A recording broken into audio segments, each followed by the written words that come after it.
Radio bad boys Opie and Anthony are about to make their return to the airwaves. Opie and Anthony were pulled from the airwaves 2 years ago after a sex stunt at St. Patrick's Cathedral. Opie and Anthony are back, so why won't the FCC be able to touch them this time? The duo has signed with XM Satellite Radio. Their contract with Infinity expired back in May, but the no-compete portion is up until October. No arrests have been made. Police are still investigating.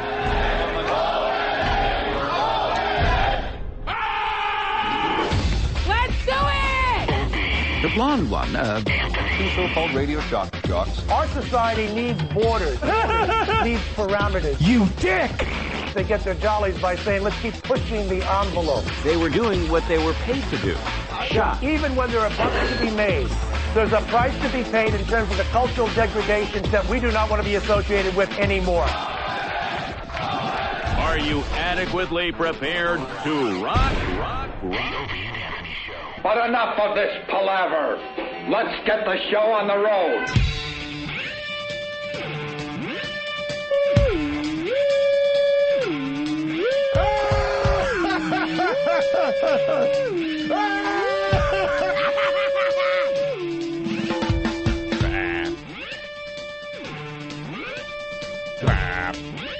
Good morning and welcome to the Opie and Anthony program. Why do my headphones sound different today? Why? When in doubt, just turn them louder.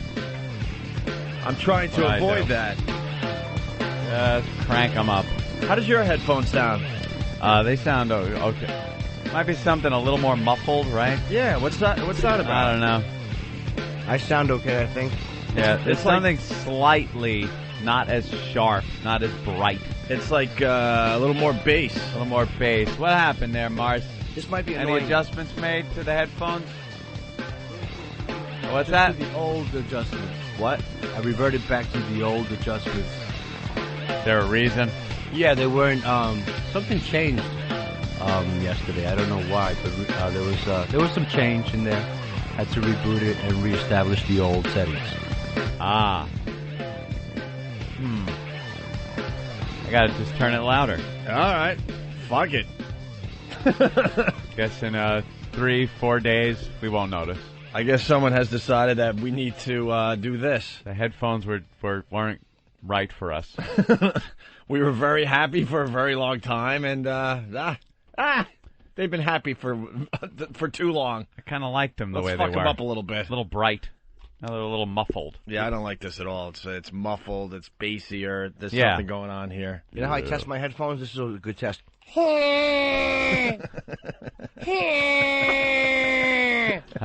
is that? It kind of gives you just like a wide variety of sound. Yeah. I don't mean to annoy the listeners. Is it good, though, for you? It works well. Oh, is that horrid? What's up, Steve? Oh, not much. That was a lovely noise. Thank you, Jimmy. I'm just trying to test. I didn't realize how loud the headphones were until I put them on. How are yours? Oh, they're lovely now. Cool. Got a sound you want to make? Grr. Grr. No, I'm sure you can test yours out. No, I'm sure you can make that one for me. Ooh, E-Rock's trying to get a body shot of Steve. Ooh. On Pal Talk. You really did. You look good, man. You definitely lost a lot of weight. Thank you, fella. I'm working out. Toned up. Big. I'll say you are. Ooh. Scary guy, Steve. I'm just trying to get in Very shape. scary man. I'm just trying to get in shape. Stop. He's got to test his headphones. Hey, we got to start the show off with a song for everyone out there that considers themselves a man's man. All right. This is for you. He's a man, such a man, such a man. He's a real man's man. He's a man, such a man, such a man. He's a real man's man. Oh man, we got I cut right into our song. That is a man. One of our song. pals is on the line right now, and we want to say hi to him real fast. We'll get back into the man's man song in a second here. But first, well, he's a man's man. Sean Hannity, everyone. Sean. Hey, guys. I'm running out with the kids, but they told me here I got to make time for O&A. Nice. Sean, bang-up job, man. You're getting a lot of props for your Howard interview. You know, look, he's a very interesting guy to me, you know, because one of the things I like the most about him is he was dead on honest. I don't know if you guys know it, but I asked him about you guys. Yeah. We heard the clip. It's not like that's the reason why you're on our phone right now. Oh, okay. I thought you wanted my views on Bosnia and Iran. No, not at all. Well, I want to personally thank you because we were saying for years that Howard gagged us at the old joint, and no one really believed us. I mean, there was a couple articles that came out, but most people were like, you guys are paranoid. He would never do that, blah, blah, blah. And you finally got it out of him, and we're very happy today. Well, I'm glad I can help. Yeah, my job is to make everybody in the radio world happy, I guess. How are your listeners responding to having him on? Pretty. Like, there were some people that, for example, when you guys were on the program, some people had a fit. Right. You know, people thought I was too nice to you guys. People don't understand why I take a very strong pro-responsibility, pro-First Amendment position, and I keep trying to explain to people, I said, you don't get it. If you can get rid of O&A, if you can get rid of Stern, you can also silence conservative talk radio and dumb guys like me. So that's my overriding concern here, but it was kind of mixed. There's some people that don't like having them on at all. They swear they're never going to listen again. They think I crossed the line. How dare I do this? But they thought the same thing when I had you guys on, so it wasn't really much different. No, you'll be all right. They come back. They certainly do. You know what? One of the things I think is kind of signature of my show is I like to have, guys of all opinions on. Look, you cannot deny his success. You cannot deny your success. Right. You guys constantly cross the line, and I keep telling you, as soon as you get in trouble, that, you have a home to be interviewed on. I like when you brought up the fact of the gag order, and he answered and said, yeah, I had them quieted. I had them shut up because it was a war, and that's how he reacts to it. 3 times during the interview. We had a caller bring it up one time. I brought it up with them. I asked them, and I kind of pressed them a little bit on it. Yeah, you did. It was great. You did a great job with that. But I don't think he was being completely honest as far as that's concerned because we worked for the same company. We were in afternoons. He was in mornings, so there was no direct competition. Listen, Anthony, I remember listening to you one day, and you were like a big fan of his. And I said that to him. I said, I know you guys were fans of his. So I don't know why there was some conflict there. You and I have discussed this before. That, the perfect station would have been him in the morning and you guys in the afternoon. And thank God for me that never happened. That was happening in other markets, by the way. Yeah, it was. Yeah, by the way, successful. Now I got to break some news here. All right. All right. Any truth to the rumor about K-Rock in the morning? Let's say there. All right, now here it comes. Bill Clinton Jr. I can hear it. Yeah. Come on, answer the question. We've been negotiating with them for a few weeks now, yes. So they're so disappointed with David Lee Roth. Do you think he's on his last days? Well, we got some major hurdles that have occurred, though, now. Yeah, we would never compromise the integrity, if that's an odd word to use for this program, but we see it that way, the integrity of the satellite radio program that people have enjoyed now for well over a year and a half. And is XM going to be amenable to that? That's the things that have to be worked out before we go on any terrestrial radio station. This started about 2.5 weeks ago, Sean, and when it first was presented to us, it was a done deal. It was a done deal. And then you get lawyers going back and forth, and that always slows up. Then it's like, well, it's a done deal, but we need this. Here's this one little thing, and then this one little thing. And it's like, all right, well, we can handle that, I guess. All right, it's a done deal, but now we have to add this. So you guys had to draw a line in the sand. Yeah, it was pretty much, of course we would have wanted to do something like that, but it got to the point where we were like, we just can't give that much. What are the odds out of 100 that this happens? Right now, that's a really good question. We're kind of at a you're at a crossroads. Yeah, we're kind of at a standstill at this point. But now, could you confirm if you asked that question? Morning drive on K-Rock. If you asked that question a week ago, I would say well over 90%. And it's to do morning drive? Absolutely, yes. On K-Rock. Absolutely. You know what? And so then CBS, when they came out with a statement, There's something about Sean Hannity that just makes you blab. But wait a minute. So We've been skirting the issue for like. They were. Well, it wouldn't surprise me. I mean, these are the people that forge documents, for crying out loud. Right. Jesus. No, you know, I mean, we love being on satellite radio. Yep. And, you know. We love the freedom we get here. If it compromises our satellite radio show too much, then we don't want to do it. Can you imagine the Sean Hannity show with cursing? How weird that would be. It certainly would be a little odd to listen odd, to. Anthony, don't you think? I don't think it would have the same personality. You know, as a goof, you should do that. Just one show. I'll have to do it on your show. No, I know. No, I know. Just do it on, and you know. Sean Hannity says the S word, the F word, yeah. right on down the line. You should do it for like an hour or two on just satellite radio. Yeah. But it's an interesting. Can I ask you a question? You guys, do you really not like them, or is because there was one point when I know you guys liked them? So I'll answer that. The fact of the matter is, when we came into New York City the first time from Boston, when we got fired, we knew you don't come into Howard's backyard and start bashing him. So when he said that, I knew that was not honest. We did not come into New York and bash Howard Stern. We had listened to him compete with other people in the past and knew that's suicide. We're going to go into his backyard where his listeners are and bash him. It wouldn't work that way. What we did was we slowly built up an audience that happened to be his audience driving home. Right.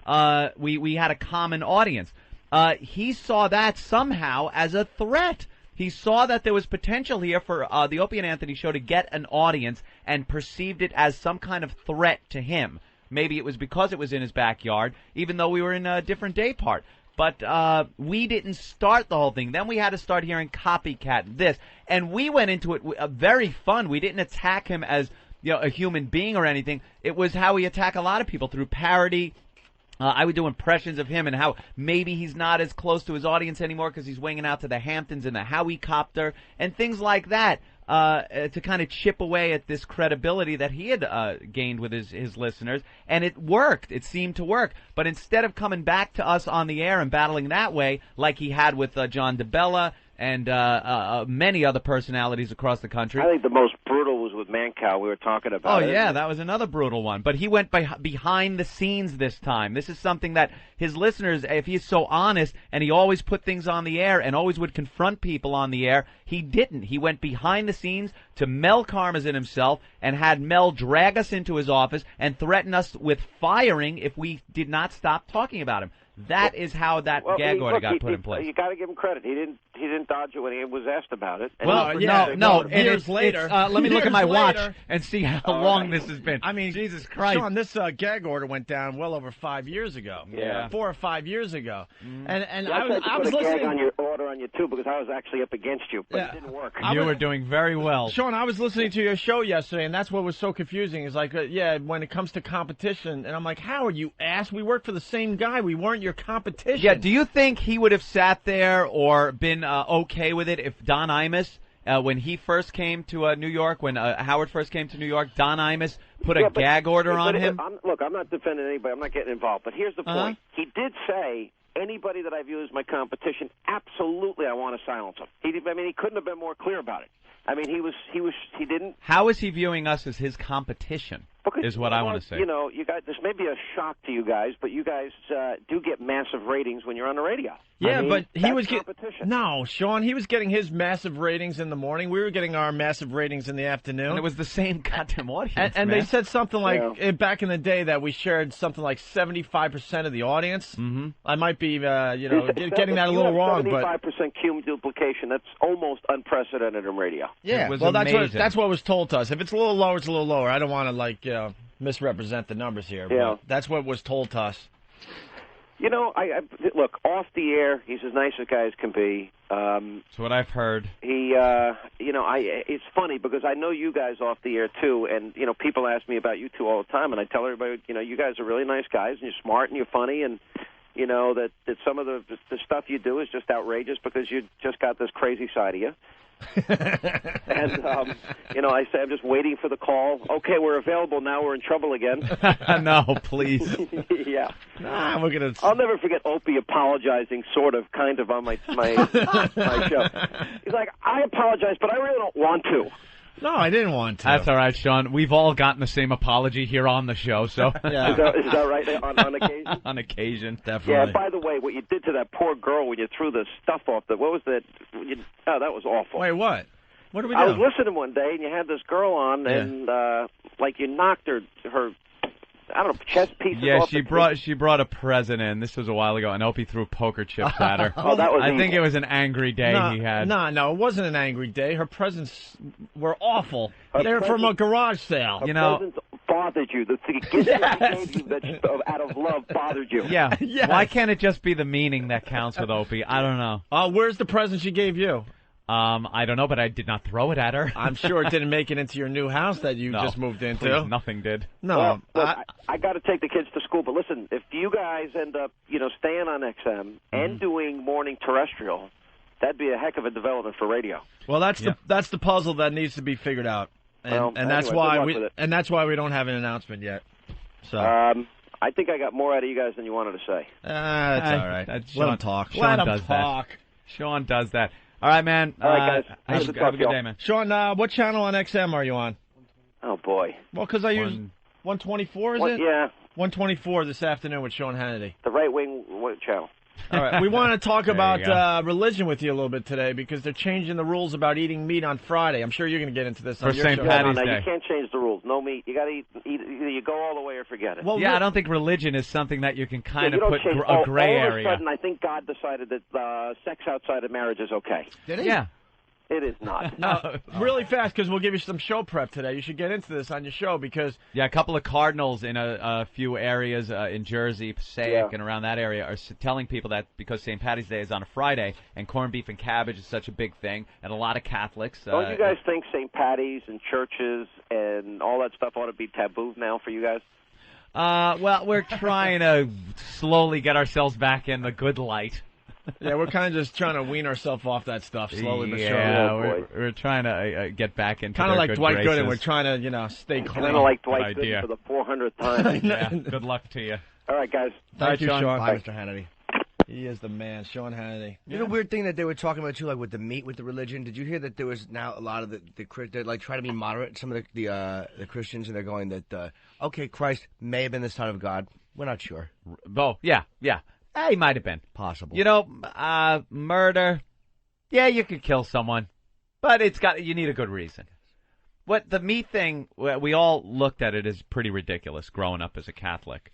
But religious rules are religious rules. How ridiculous religion is, it's this belief in something you don't know, but whatever. For how ridiculous it is, I think the rules of religion should be the ones that there is no gray area.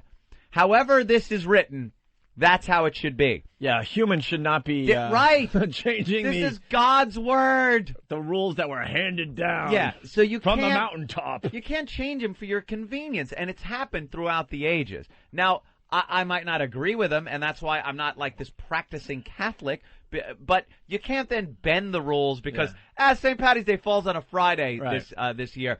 Let's allow them to eat the corned beef. And it's the old gag. There's someone in hell because they ate meat on Friday. Yeah, and didn't repent. But I ate meat on Friday, and I'm in hell. So now other people are eating. And they're on Earth eating meat this year. And they're okay because they got this special dispensation for the day. Logically, it doesn't make sense. No. And then they were saying you can make it up on a later day where you can eat meat, just cut back on meat. It's like a diet plan.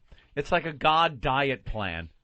Mm-hmm. So you can kill someone if you save a life somewhere down the road. Yeah, somewhere down the road. And then it all evens out. Is that what they're saying? Yeah, ridiculous. I just religious rules. Book. You know what? Take them literally from right when they published their first book. I'm talking burning eyes out, hand for hand type things. Gays, sorry, you ain't got a chance in hell. In this one. Oh, yes, you do. Yeah, well, you do got a good chance in hell.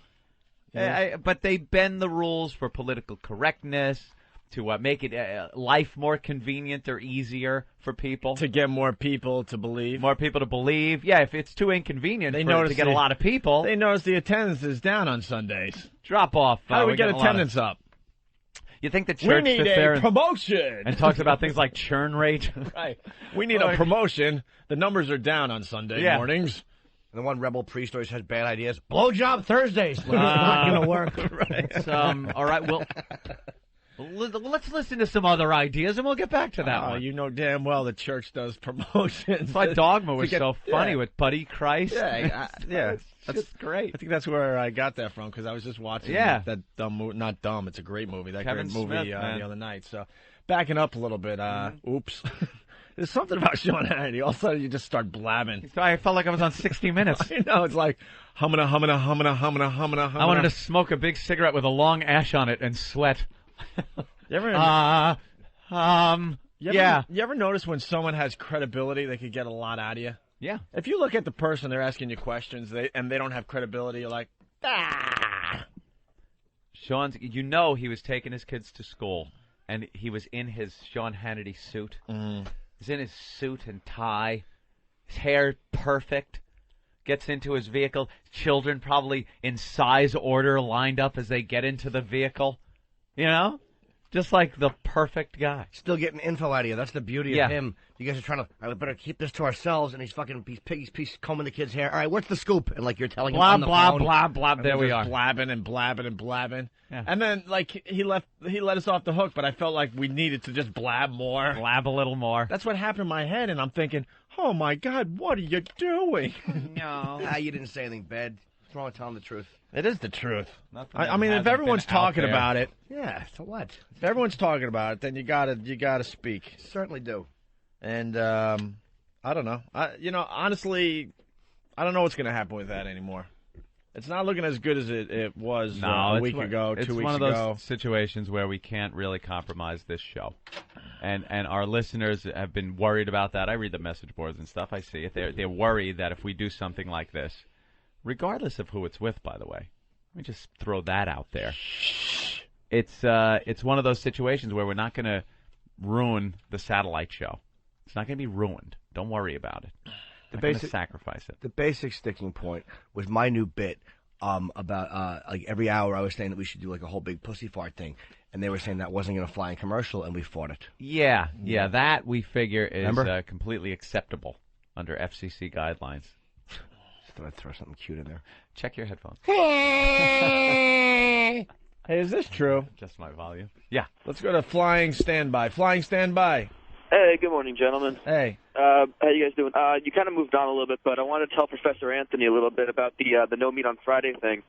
Actually, from what I remember seeing, and I don't remember my source, but and I can take a look into this, it originally started because back in the day in Rome with the Vatican, the Pope wanted to sell more fish in Italy, so they made it No Meat on Friday so you can up the fish sales. Oh, really? Yeah, this is something I remember hearing about. I guess is that fact or fiction? Is that a rumor? I wouldn't be surprised. Sounds right. Urban legend. Let's go to Scopes and find out. Where's Snopes.com? I mean, Snopes. I'll look into it and let you know. Find out, because a lot of people thought it had something to do with the Easter and with the death of Christ and with that's what I always thought. Yeah, I think it has something with a little more religious significance. But he might be right though. All right. Hey, backing up just a bit, we want to play the audio from Hannity's show. Mm-hmm. We want to play it with him on the phone, but he had to get his kids to school. Family man. But Sean Hannity finally got Howard to admit that Howard gagged us when we were working for the same company. Yeah. It's a very good day for us because the frustration we felt for years, and most people didn't believe, and the Howard Stern fans didn't believe that his hero would do that. Yeah. And his fans would trash our fans, and it was a whole thing that was going on. And listen to his delivery on this, too, because it sounds like he's saying, yeah, I did it, and that makes it okay. Like, just because he's admitting it, yeah, I did. It makes it okay. No, it really isn't. It's so not okay. You're being a hypocrite. You're being... He was fighting the FCC, and he was freedom of speech the whole time. He was the freedom of speech guy. That's why this is unbelievable news, that he's finally admitting it. Freedom of speech, and he's making other people shut up. He's censoring. He is directly censoring another radio program where they would dump out of our show. You remember how angry he was anytime they dumped out of his show? Do you remember the anger that he felt? Well, we didn't like it too much either when we were dumped out of. And it wasn't the FCC doing it. It was Howard Stern's decree on our program that we be dumped out of, that we be silenced. And he tries to That's say hypocritical. And he tries to say we were competition. We were working for the same fucking company. Stop. We were invited to the same Christmas parties. Yeah. We weren't even in the same time slot as him. Because, you know, these companies now, they own a bunch of stations in the same city. So he might have an argument if we were doing mornings up against him. Yeah. Might. Yeah. But we were working for the same company. He's making well over $20 million a year at that time. We were nobodies that just came from Boston. It was our dream to come to New York and do radio in our backyard, you know, being born and raised on Long Island, you know, just trying to make a name for ourselves. And here's a guy with all this power behind the scenes just making sure we wouldn't succeed. Yeah. All right, let me ask you about one other. But then again, you're a white guy, I guess. Let me ask you about Opie and Anthony. Okay. Now, I've been on their show a bunch, right. And they say that you would forbid them from listening. From mentioning you on the air. Absolutely. Is that true? That's true. Why? There it is. That's true. That's true. Yeah. And that makes it okay, Howard? Yeah, just because you said it quickly and as a matter of factly, then it's okay. I love that. His delivery right there was telling. Because he said it, he knew he had to say it. He knew he was now faced with having to fess up with this. Because Hannity's asking him directly. And instead of skirting it or trying to make it seem like it didn't happen, he goes, I got to say it, so I'm going to say it like, yeah, I did, okay? Now, next. Almost like a cat, like the way you admit something that's very obvious, like, where are those throw pillows? Well, they're right there, I told you. Yeah, right there. Yeah, okay. Like a very casual admission of something that's very obvious. Like, did you do this? I did. Yeah. Yeah, I fucked her 2 years ago. I told you that. Yeah, right? Fine. No, you didn't tell me. No, I did. Remember? Yeah, I fucked her. Yeah. Fine. Now I admit it. It's over. This is why and there's we no don't problem like with the it. guy. He's a complete prick. All right, let me ask you about one other. But then again, you're a white guy, I guess. Let me ask you about Opie and Anthony. Okay. Now, I've been on their show a bunch, right. And they say that you would forbid them from listening. From mentioning you on the air. Absolutely. Is that true? That's true. Why? Because you're a big advocate of free speech. This has nothing to do with free speech. When I am in business with a company, and they hired Howard Stern imitators. Oh, that old gag. Afternoon. They wanted to. They did really well. I mean, they did very well. And love Sean. See, we love Sean. Love Sean Hannity. Because then even Howard had to admit, yep, they did really well. Yeah, couldn't deny that. Howard Stern imitators. That is getting so fucking old. It's not even funny. It's not even funny. They wanted to. They did really well. I mean, they did very well. And the fact of the matter is, I said to management, I'm not interested. This is Procter and Gamble to me. I'm a brand of soap. Yeah. And I don't want anyone. Disturbing to hear a Jew say that. I have a plan every time I go up against people. If I have to go up against you, I analyze the competition and I think about you 6 different ways till Sunday. And I turn to Mel Karmazin. Thank God I'm not. When I go up against people, you weren't going up against us. Wasn't against us. Wasn't morning drive. We were in afternoons. Same company. You paranoid fuck. And he's destroyed people that worked for the same company, for Infinity Broadcasting. He went and bashed the hell out of people that worked for the same company. So don't give the company line bullshit, and that he's it's competition. Worked for the same company. The bottom line was if he said that you guys are imitators, the only way to handle that is to do it on the air, face to face. And if somebody is so bad, then you smash them, then you wreck them, you fucking ruin them. And if you can't do that, then you got to go behind the scenes and cover stuff. I think that's clear. I think that's clear to everyone. He knew damn well he couldn't compete with us on the air. No, so he did it behind the scenes. I gotta keep going back to the Don Imus thing. When Howard first came to New York.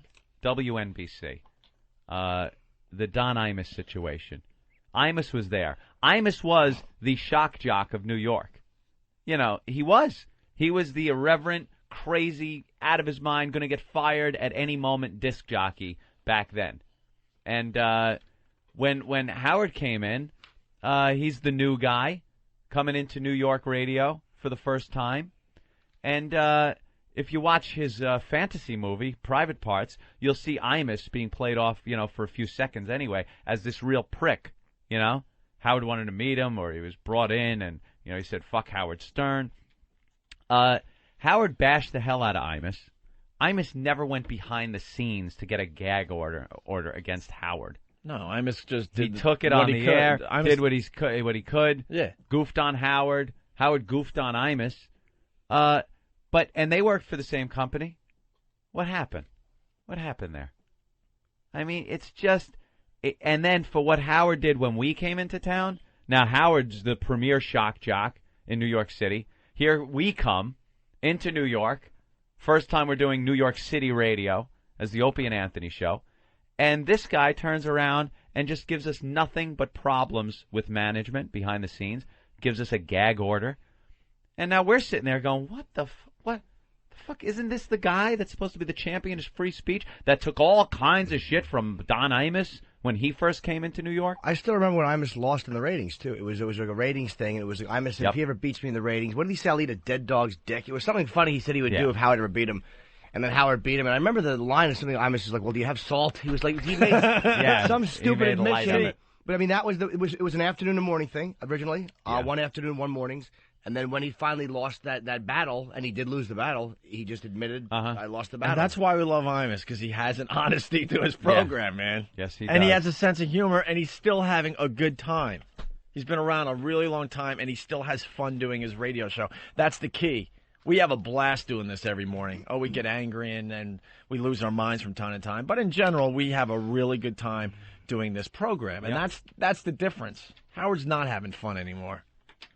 I have a plan every time I go up against people. You didn't if go I up have to go against up us. against you, I analyze the competition, and I think about you 6 different ways till Sunday. And I turn to Mel Karmazin. Thank God I'm not on in the morning. I turn to Mel Karmazin. All right, he said, thank God I'm not on in the morning, and then Howard addresses it also. But, neither were we. Remember that through this whole thing. Neither were we. We weren't on in the morning. He was doing just fine in mornings, and we were doing just fine in afternoons. He was number one in mornings. In the demo, well, pretty much everything. We were number one in the demos. We were supposed to be number one in. Yep. Where was the problem, Howard? Except for your paranoia. You. I analyze the competition, and I think about you 6 different ways till Sunday. And I turn to Mel Karmazin. Thank God I'm not on in the morning. I turn to Mel Karmazin. Morning radio is the most vicious. It's vicious. Stay in this time slot. I'm staying right here. I said to Mel Karmazin at the time, I said, your 2 boys that you hired, who sound identical to me, will of course implode. We do. I give them 3 to 4 months. They're so desperate to be famous. They are going to do something stupid. 3 to 4 By the way, months. we were on New York radio for 3 years. Yeah. A little over 3 years. And I think the gag order came after about 6 months. Yeah, so there's more lies going on here. Yeah. We're going to implode after 3 or 4 months. No, we did just fine for 3 years, okay? If we were on for 6 months, we'd have been a footnote. Right. Please. Do something stupid. If they can't talk about me, they're going to go insane. Watch. And he laughed, and I've made other predictions in radio. And one thing I know is if radio. you say, Howard, and I watch them implode, and I watch them lose their job. But if you're a strong supporter of free speech, I'm a strong supporter of my free speech. But but that's the point. If you say that they can't talk about you or mention you, and you have the power because you're Howard Stern and you're making all this money for the company, isn't that a little hypocritical? Sure, maybe, but you know what? I win, they lose. Ooh, ouch. Nope. That's it. It's a game. You know what? It's it's warfare. And but let me tell you something. But they admire you. I heard them if years ago. If they admire me, say it. All they would have had to do is admit it. Well, they stopped. So the fact of the matter is they came on. Their strategy was, Sean, strategy was, let's bash Howard Stern because nobody's doing it at the company, and we'll look like heroes. My strategy is, shut them down. Let's see what you got. Watch them implode. Hey, and that wasn't. So we are at war, huh? Because we're winning now, Howard. We have more listeners than you now. We were asked a bunch of times by listeners or people that didn't like us when we first got to New York, what do you think of Howard? You know, calls would come in, and of course we'd take them and put them right through. And there was an admiration there. We were Long Island guys in radio. You know, you grow up listening to the guy, and there was an admiration there. And, you know, if things could have worked out differently, it would have been great. Fine. We didn't start the whole thing. Absolutely not. We did not start that whole bullshit with him. We were doing our show. He was doing his. We started doing very well. And there was a perceived threat there by him. He saw you in the morning. Eventually, he saw you guys doing exactly what he did, going from afternoons to mornings and really hurting him. Somewhere else. And it was nipping it in the bud. And the perceived threat continued after we got let go. Mm-hmm. They continued to pay us for 2 years because they didn't want us competing with Howard Stern. They knew what we would do. That's yeah, a fact. They knew we were going across the street to go to do mornings against Howard, and they didn't want it, so they protected him by paying us. Paying us a lot of money to do no radio. That's what happened. And we had no choice in the matter. We could have signed this dumb piece of paper we talked about yesterday, where we wouldn't talk about him or anybody else from Infinity Broadcasting. And if we did, it would be a $100,000 fine per incident. Right. So we had no choice. We had to sit out. That would have been nice. Because how do we do a radio show? With you digging in your pocket every day. I win, they lose, man. That's dirty shit. That's only viable in a DeBella. Like if you have DeBella's wife on, which she did, that's I win, you lose. That's like, hey, stupid, she came on, tough shit, you're embarrassed. Yeah. But there's something about you can't fucking go to the boss and tell them to tell somebody to not talk When about he would it. You bitch can't do it. when he would bitch slap jocks back in the his heyday, they would fold. And it was this, you would look and say, wow, Howard kicked that guy's ass. Happened all over the country. A lot of jocks went down to him. He would get on and just pound him and pound him. DeBella's a perfect situation. Brought the wife on, the whole thing. It was just brutal. But there was never anybody that fought back. And I remember Anthony and I, we used to commute together, and Howard started taking his little shots at us. And we had a conversation on the way back to Huntington, Long Island going, no fucking way is this guy going to destroy our careers like he's destroyed other guys' careers. Yeah, we will fight this, and we didn't give a crap about the consequences. We're like, no way. Mm-hmm. So, when someone attacks us, I think the faithful listeners understand this point finally. Someone attacks us with like a little pea shooter, we attack back. Oh, the howitzer comes out. We're great at that. Yeah. We'll be the first to admit and tell the media we're great at fighting back. And the first inkling he got of that we weren't going to just like pull a DeBella and fold, or a Mark and Brian and just fold.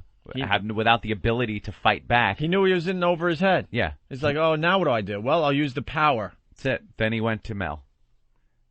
And I remember a meeting with Mel Karmazin, and Mel's like, I just wish you guys would get along, because you guys are making me a lot of money in afternoons and doing great, and he's obviously doing great. I just wish you guys would get along. And I go, Mel, that's not us. We could give it a crap. Mm-hmm. Yeah. We're just doing our show. Yeah. We're not obsessed with this whole thing. We're just protecting ourselves. Right. Wasn't going to be treated like I got to be honest and with the you. rest and go down like that. I'm having so much fun at XM Satellite Radio. I really am. Howard is the reason that I had a miserable fucking time at Infinity Broadcasting. Yeah, we were always being called in. And, I started in radio at 18, and it was my goal to, make something of myself in New York radio. And we finally get here, and we finally start making something happen. And we were just getting killed behind the scenes in meetings every day. The Arbitron would come out, and we would be number one again. And it wasn't about being number one again. It was about, you're still talking about Howard. You're still doing this. It was unbelievable how miserable of a time I had when we were over there. And people it was can supposed say, to be some of the best years of my life. People can say, oh, well, why didn't you just not talk about him? Well, we could have. If the fact of the matter wasn't that when we tried to get guests, we were being cock-blocked. There were other things going behind the scenes where we wanted guests on the show. They would be booked. We would announce it because it's something you want to promote, that we're going to have a celebrity guest on our program. They would hear it over there, and all of a sudden the guests' people would call and go, oh, we can't make it. Right. And then, boom, they're on Howard's show. And when there would be some strange thing that would happen. Oh, he missed his flight. Oh, he came down with the flu. Yeah, and then, the next day, but he performed at Madison Square Garden or what have you, and he was fine. It was all this mysterious shit. Like, guests were just, canceling all the fucking all the time. And we found out, again, and there was an admission, that they were telling people not to do our show. So he did everything possible to make it tough for us to succeed, and we still succeeded. And it was impossible for us not to talk about it. Like he said, he just didn't want us talking about him. Well, that would have been easy. You shut up about us. You don't cock block us, things like that. There wouldn't have been any talk. There would have been respect and admiration. That was the most amazing thing, because we would just get beat up behind the scenes. Do not talk about him. We'll fire you. We got dump buttons. We'll just dump out. And we're like, oh, my God. And then we get, word that he's just blabbing about us on his show going, look at those pussies over there. I'll go out on a limb, and I'll be completely honest here. Do you know how bad you have to fuck up to screw me up as a fan? Like, I was a huge fan. Back when I was working in construction, everyone listened to Howard. Turn the radio on, the work didn't get done. You know, you'd sit there and listen and look at the clock and go, shit, I got to get something done. But the shows were compelling, entertaining, and you'd listen to them. Do you know how badly you have to fuck with someone personally to screw that up? It got to the point where I was like, Jesus Christ, you know, I went from a real big fan, really admiring the guy, to seeing what happens behind the scenes and going, what a fucking asshole. Yeah, well, that was a tactical error. He was a smart guy for a long time. With you two guys, he underestimated, or maybe he did understand how vicious your fan base was and how loyal they are, but he should have embraced you guys. He should have embraced you guys and talked about you highly and pushed people towards you. And it would have been, why would you want to attack somebody who was helping you and treating you that way? It wouldn't happen. It was just a fucking stupid move. So now it's an all-out war because it's not over. No. Because my whole goal is to make his life fucking miserable. Because Trust now me. it's, we're on competing satellite radio systems. Now we are. He's doing mornings over there. We're doing mornings over here. Competing satellite radio. Now we're in competition. That's right. And there's nowhere to run. You can't run to Mel. That's He's right down the hall, putting on his rub-on tan. He's right there. You little midget with his rub-on tan. So he's now, right down the hall. But what happens? You can't have him shut us up now. So now we'll see what happens, Howard. Yeah. Because this isn't over And by a long we have shot. more listeners. Here's, really fast before we move on, one of our pests got through to Sean Hannity yesterday. By the way, you know where that question came from, right, everybody? Oh, yeah. We have a lot of control in this business. Matt in New Jersey for Howard Stern on the Sean Hannity Show. Hello. Why won't this man answer that question? I'm not. This is not what I do. Hello, Matt. How are you? I think it is what you do. Hey, I'm doing all right. Big you're fan, killing Sean. Thank you. He's like a jackrabbit at home. I know. tell I he's know a big something fan. about it. Yes. His wife's worn out. Big fan, Sean. I just want to say, I just have a question for Howard. Why are you bothering Sean about his values? I mean, there's actually people out there that take pride in their values. We're having fun together. We're having a good time. We're mixing it up. That's it. You got to learn to relax, pal. Daughter sees your values and sees all the stuff that you do and might react towards that. Who sees my values? No, your daughter. My daughter. Yeah. Well, Don't you think certainly your my daughter daughters sees see the my values that you values. have and is going to react upon. I mean, me and my friend Ramona are sitting here listening to this. And also, you mentioned one other thing. I don't mean to go off, but you mentioned one other thing about censorship. And No, Sean mentioned censorship. okay, and you put a gag order on Opie and Anthony. That's right. That's right. So What's the problem? you're censoring somebody. That's right. Don't you believe in censorship? I do. I believe in censoring anyone who's my enemy. You said you don't believe in censorship, but you're. I believe in putting a gag order on censorship Opie when and it Anthony. benefits me. I'm like Saddam Hussein. My world is very simple. Go against me, and I will take out all my weapons. You need me running that war. Trust me. Osama bin Laden would be dead meat. That's the same mentality the FCC that has. the FCC has. Exactly. You fuck with our values, you fuck with us, and we will pull out our weapons and Right. silence you. This is censorship That's based right. on their own morality. He's been complaining the whole time that the individual members of the FCC were putting their morality on his program instead of interpreting FCC law and then directing it towards a show. They were taking their own personal morality as members of the FCC and implementing that on on his program. Hello?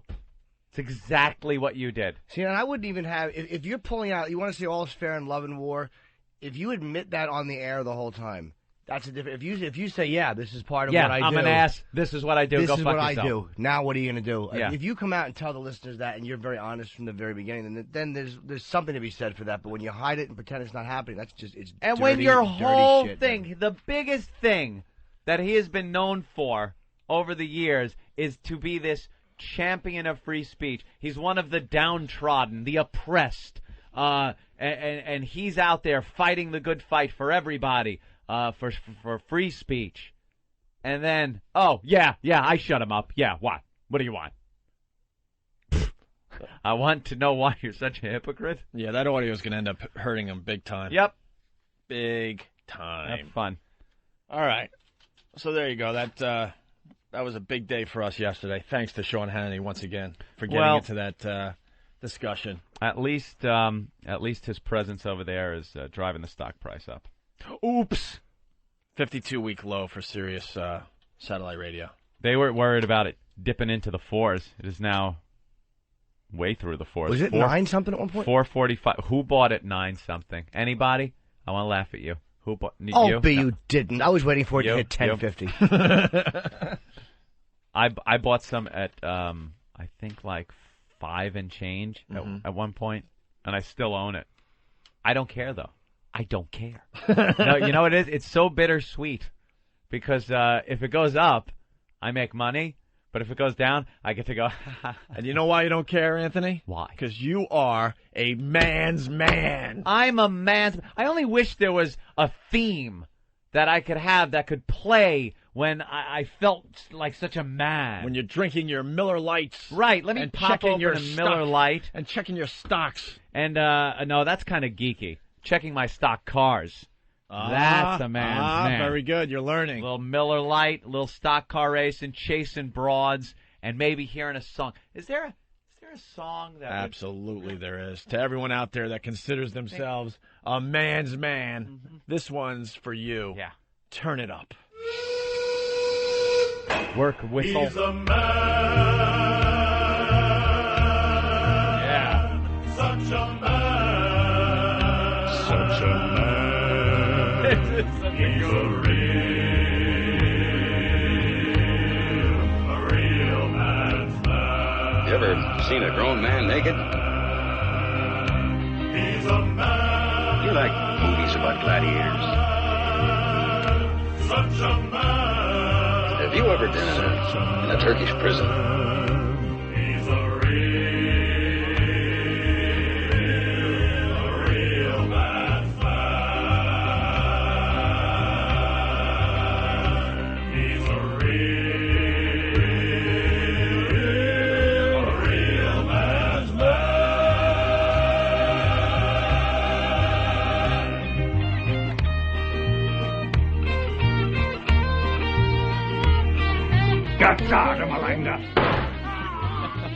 This is the man's man solo, by the way.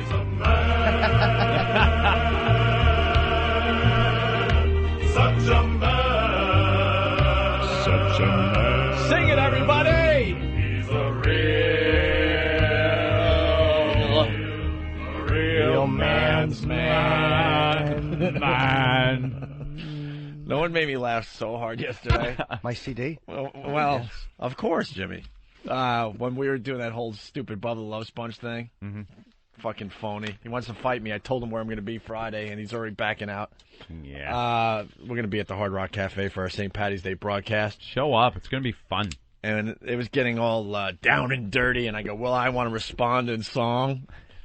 And the Culture Club. Oh, I know. I heard that on the replay. The Culture Club. That made me Dun, laugh. dun, That made me dun. laugh The so gayest song ever. You responded like a faggot. That made me laugh so freaking hard yesterday. That was good. Let's go to Shane in Tennessee. Shane, what's up?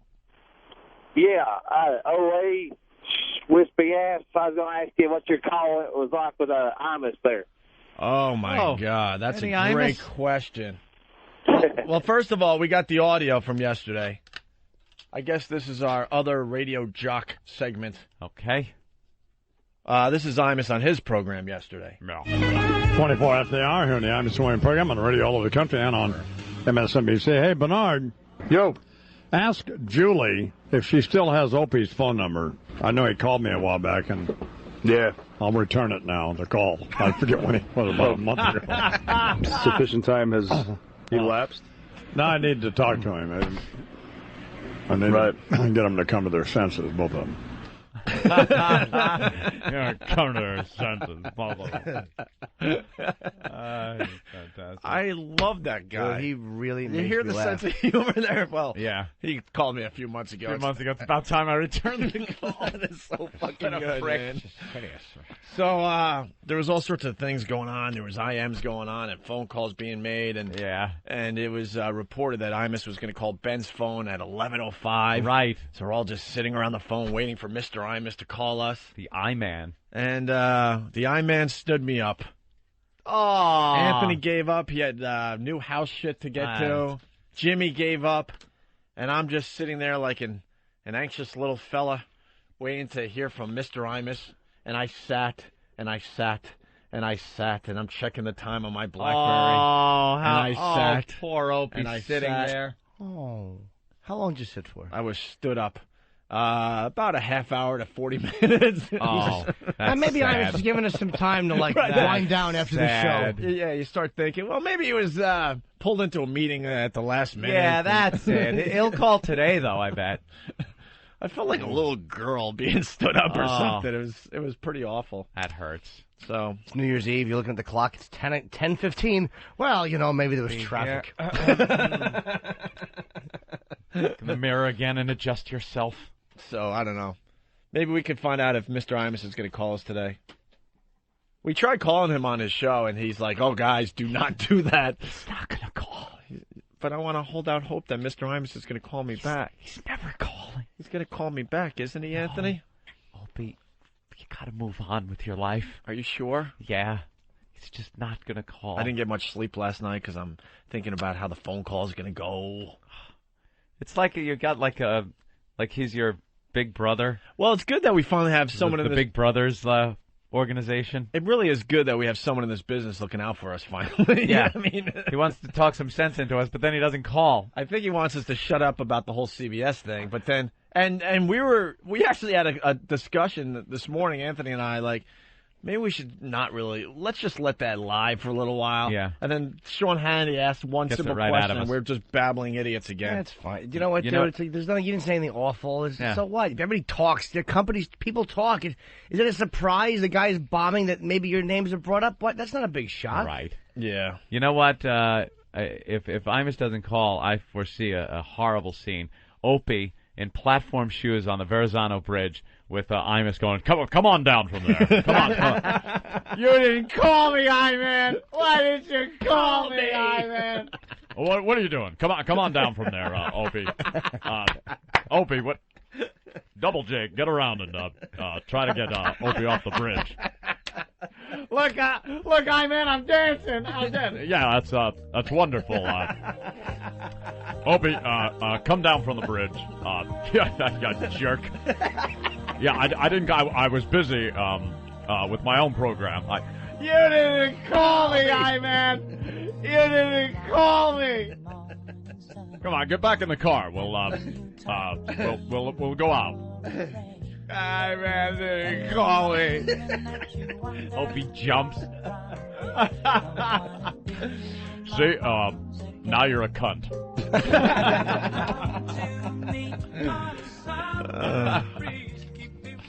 It's fun to be able to say that. No kidding. See, Imus isn't scared of competition. Imus rules. Imus does rule. Hey, by the way, remind me to give you guys little gifts. Stop it. You got gifts? You do not. You're my friends. Were you the right strips? It was a big day for Jimmy Norton yesterday. Mm-hmm. I'm thinking he's showing a little appreciation today. Oh, no, this was before yesterday. I just forgot. Lucky Louie t-shirts? Are they Van Heusen shirts? I said gifts, not fucking keepsakes. Heirlooms. Right. Ooh. Really? I'm so excited. Does it involve engraving? What? No. Oh. What is it, a charm bracelet? The only thing he's ever engraved is the word slut across some girl's chest. Exactly, with lipstick. or a target, and then dumps flew on it. Why do I have to go there? Yeah. Because it's real and it happens. True. I mean, let's be honest. Excellent point.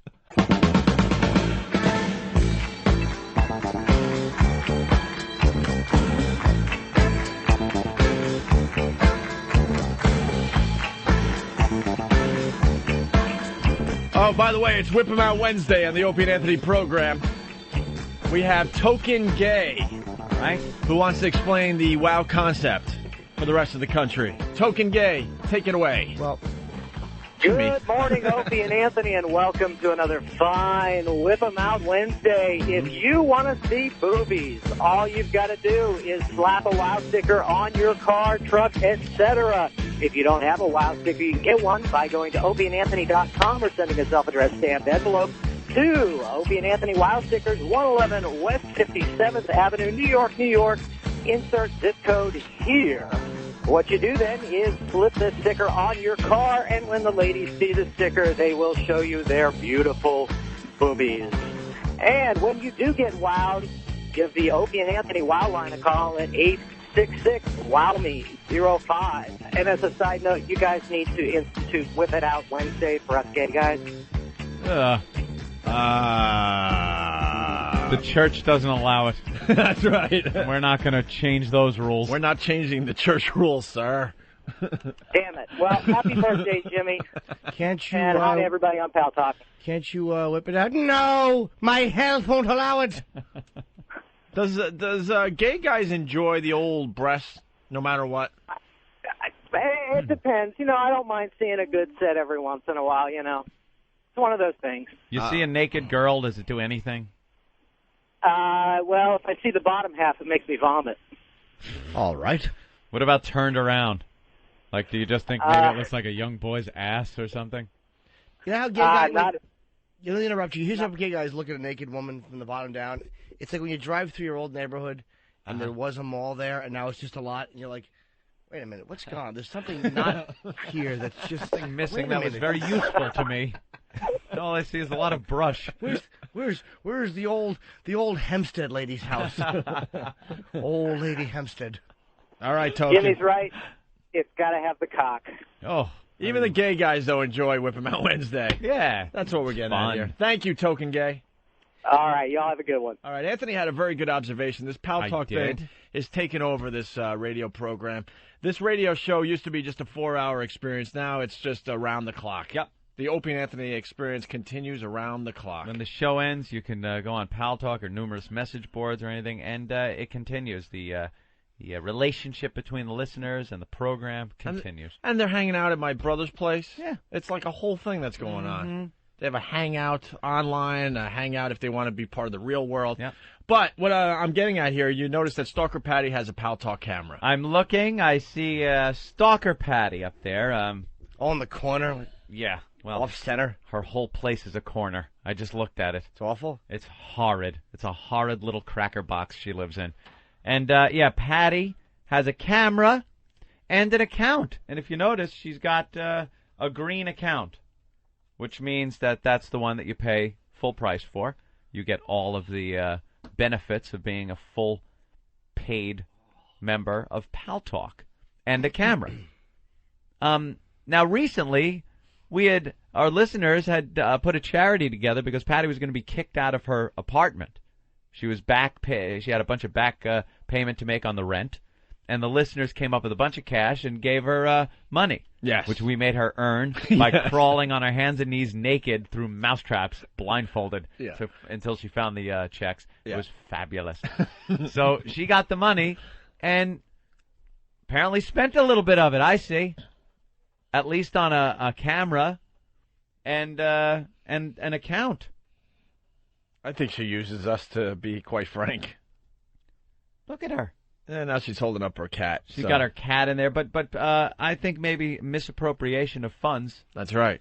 I think perhaps we should let's sue to get it back now. Let's contact the SEC, and we can have the money taken away. Please sue Patty. Someone go and confiscate her camera. Oh, please sue her. That would be the Why greatest story. Are you suing me? A charitable event to raise money for her, and she's buying luxury items. That's right. It's a luxury item, Pal Talk. It certainly is. She's living high on the hog. Patty, are you doing other things besides just Opie and Anthony fan rooms here on Pal Talk? Do you go into some of the sexy rooms that they have? That's what I want to know. She's looking for the virgin witches. Put your cat down and type, you ass. You know, all that right, Pal Talk camera call. Is technically ours. I think E-Rock should go over there and just take it. Take the camera. No. No. Here she is. Patty, turn down the radio, please. I just turned it off. All right. Let me come on. Turn down your I have been using the internet to fill out applications online, which has been a lot of fun, and I'm on about 5 job hunting sites, too, a member and stuff with passwords. Because you're unemployed now, right? Yeah, but I had an interview with Starbucks this week. Yeah. And they're checking my references, and if all goes well, I'll be working again by April. That's wonderful. Yeah, and I wanted to work for Starbucks. What I did was I got up and went to about 15, 20 Starbucks, left a resume, a cover letter. That's and a wonderful. Fabulous stuff, Patty. Hey, Patty, how much was your Pal Talk account? Well, I had a little help with that. Have you ever heard of MafiaLife.com? Yes, we've heard of MafiaLife.com.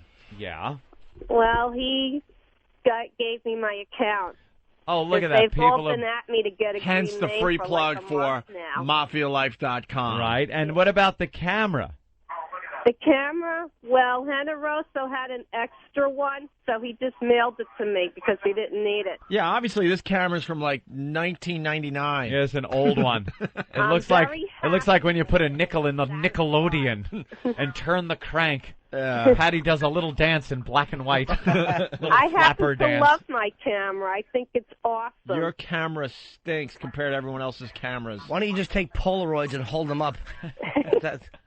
Well, where, I love my camera. Well, you're not even in front of it. I'm looking at an old chair that looks like it came from the Foundling Center you were at. It's actually hotter than her sitting there. That chair is from Little House on the Prairie. Did Pa Ingalls carve that fucking thing? Look at it. He probably did. Maybe Look at that chair. What year is that? What year do you live in? She's got an old tilted, her wooden bookcase. She has a wooden bookcase that's slanting and tilting over to one side. Yeah. And she has to have a pillow on her wood chair. All right, get the hemorrhoids. And that stupid cat in that little room, there's probably hair all over the place and animal dander. Oh, Patty, does that pillow on your chair just smell like ass? No, I have to be comfortable because the chair is wooden. Hey, Patty. So are you. Someone brings up a good point. Reno from Mississippi. You talked about the Starbucks interview 2 weeks ago on our show. Yeah. I said I was going for an interview. I just had it this past Saturday. And, you know, all kidding aside, she's a great employee. Very dedicated. Very dedicated very employee. Simple. And I'm so going to be very good for train Starbucks, too. You would be great for Starbucks. Because most of the Starbucks people I've run into lately have such an attitude. Yeah. Well, I don't. The customer comes first. Yeah. Yeah, you would be great. I don't know who we could call. XM has a deal with Starbucks. We should get you a job somehow.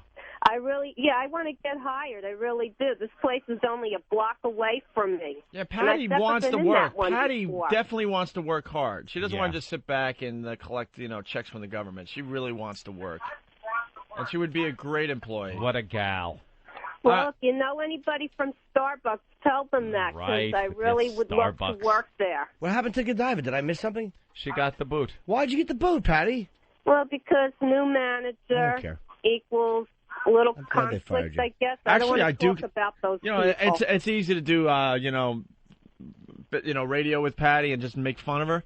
But I do care about this one. Yeah, she worked for Godiva for how long, Patty?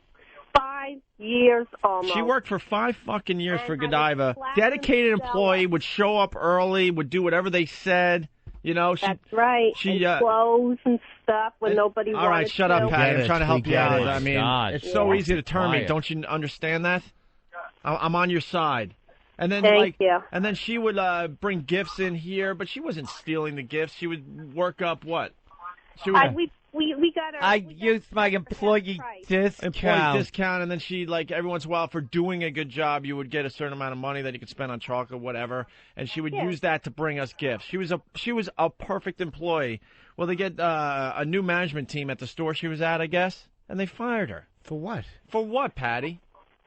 I don't know. A lot of women managers can be that way. But they got to give you a reason. I'm going through my friend's lawyer now, who's helping me, because they did the write-up slip, and there were some lies on it and stuff. What were they accusing you of?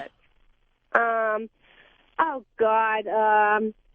I can't tell that on the air. I really can't. Yes, you can. It'll help your case. It's not the Enron scandal. Yes, you can. Yeah, really. This could be a movie. The lawyers are listening. She talked about the big chocolate thing of 06. Oh, no, she talked about the truffles. I know. I really can't say. Shut up. You can. Shut up. Keep that to myself between me and the lawyer. I bet she was putting chocolates in her panties and doing all kinds of dirty shit and pretending they were turds and eating them. Patty, you're not going to tell us?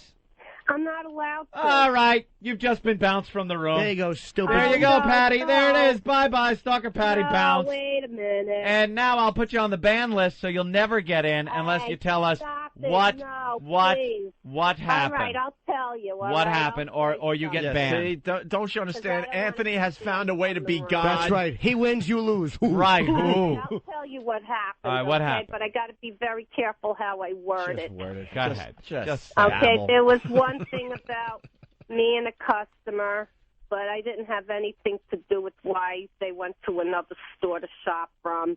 Actually, it was like a corporate account. And what were the allegations made? That I was rude to her and stuff like that, and that's why they went to another place. But it turned out there were two other ladies in the same office who just used the other store and had nothing to do with the original client. All right, so there's some big corporate account comes in, the account got lost, and they're blaming you for that loss of account. And she needed an excuse to let me go. So yeah, that's a good one. Okay, Patty, I pardon you. Oh, look at you. You are now able to log. You can now log back in. What a bunch of shit dicks over at Godiva. Wow, that really annoys me. I'm not even kidding. What Godiva was it? The one, where was it? Well, Opie knows where I was. Well, I'm asking you where it was. What Godiva? It's not a secret. It was the one at the Time Warner building. Yeah, Columbus Circle. And I actually walked in there once, and she worked really freaking hard. She had pride in what she did. Most of these people that work at stores like Godiva or Starbucks, they don't have pride in what they do. She did. Why don't we? And it's easy to attack her and go after her. We'll save that for another time. This one really bothers me. Let's try to get them on the phone then. Maybe they have a very accurate explanation, and they'd like to explain to the country. Shut up, Patty. I'm talking to my friends Opie and Anthony, the millionaires. Why don't we find out why they fired her? It's obvious what happened. The new manager didn't like Patty for whatever reason. I mean, she's a little strange. We know that. But she's a hard worker. And so then at that point, what they do in the corporate world, they're like, I don't want her around. So then they figure out how to get rid of you and fire you. You ever notice whenever we try to help Patty out, it usually ends in disaster? So maybe we should just not call. She'd probably wind up having to pay for the losses that the corporate account lost. Yeah, she's going to have to hold a press conference. I am distancing myself from Opie and Anthony through their irresponsible phone call. I now owe $246,000 to Godiva. She's going to have to hold a press conference like Howard did. I don't understand why they would do this to me. I was a dedicated employee for 5 years. And they fired me. So sometimes they also bring their own people in, too, It's a lot like radio, Patty. It sounds a lot like radio. Do they give you severance? No, I got absolutely nothing. Yeah, they just kicked her out the door. I'm serious. Wow. It's so easy just to beat her up, but on this one, no fucking way. Pelt you with fudge as you leave. They just throw it at your head. Patty, good news. We just booked you on Letterman, and all we need you to do is wear a T-shirt that says, I hate truffles. I hate truffles? No problem. I could never eat them anyway. When did they shit can you? I didn't even know this.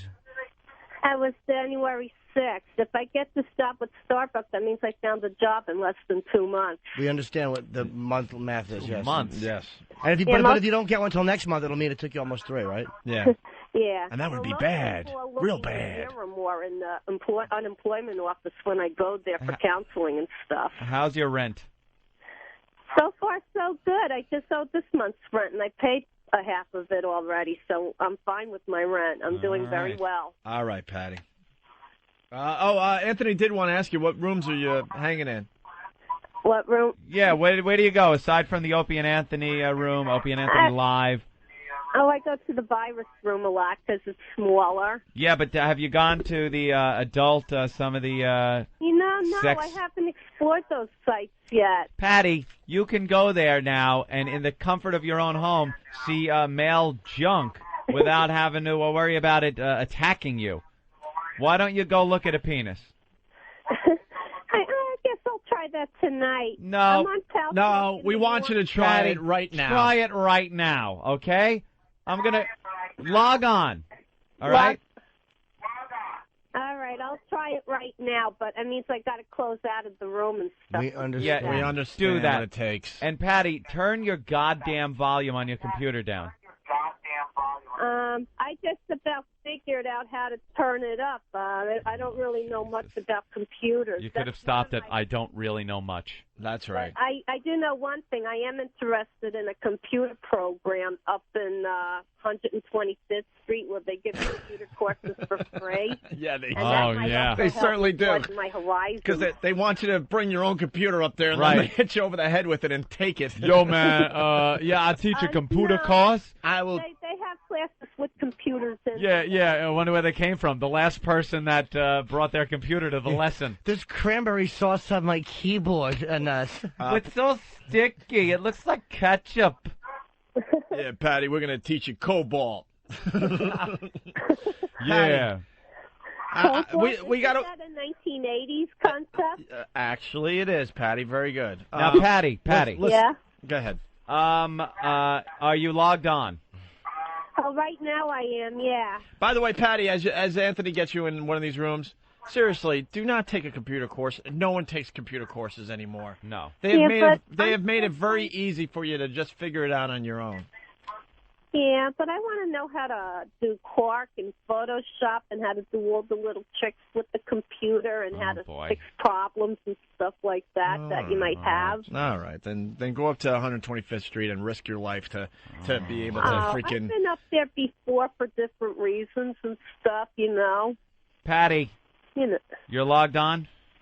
Yes, I am. All right, do you know how to get to the list of rooms? Get Patty's camera back on. Sure I do, Okay. yeah. All right, get the That big right now. Get the big I'll list close- of rooms. Okay, let me just close that on everything. All right, Jesus Christ. And then, she's an old 486.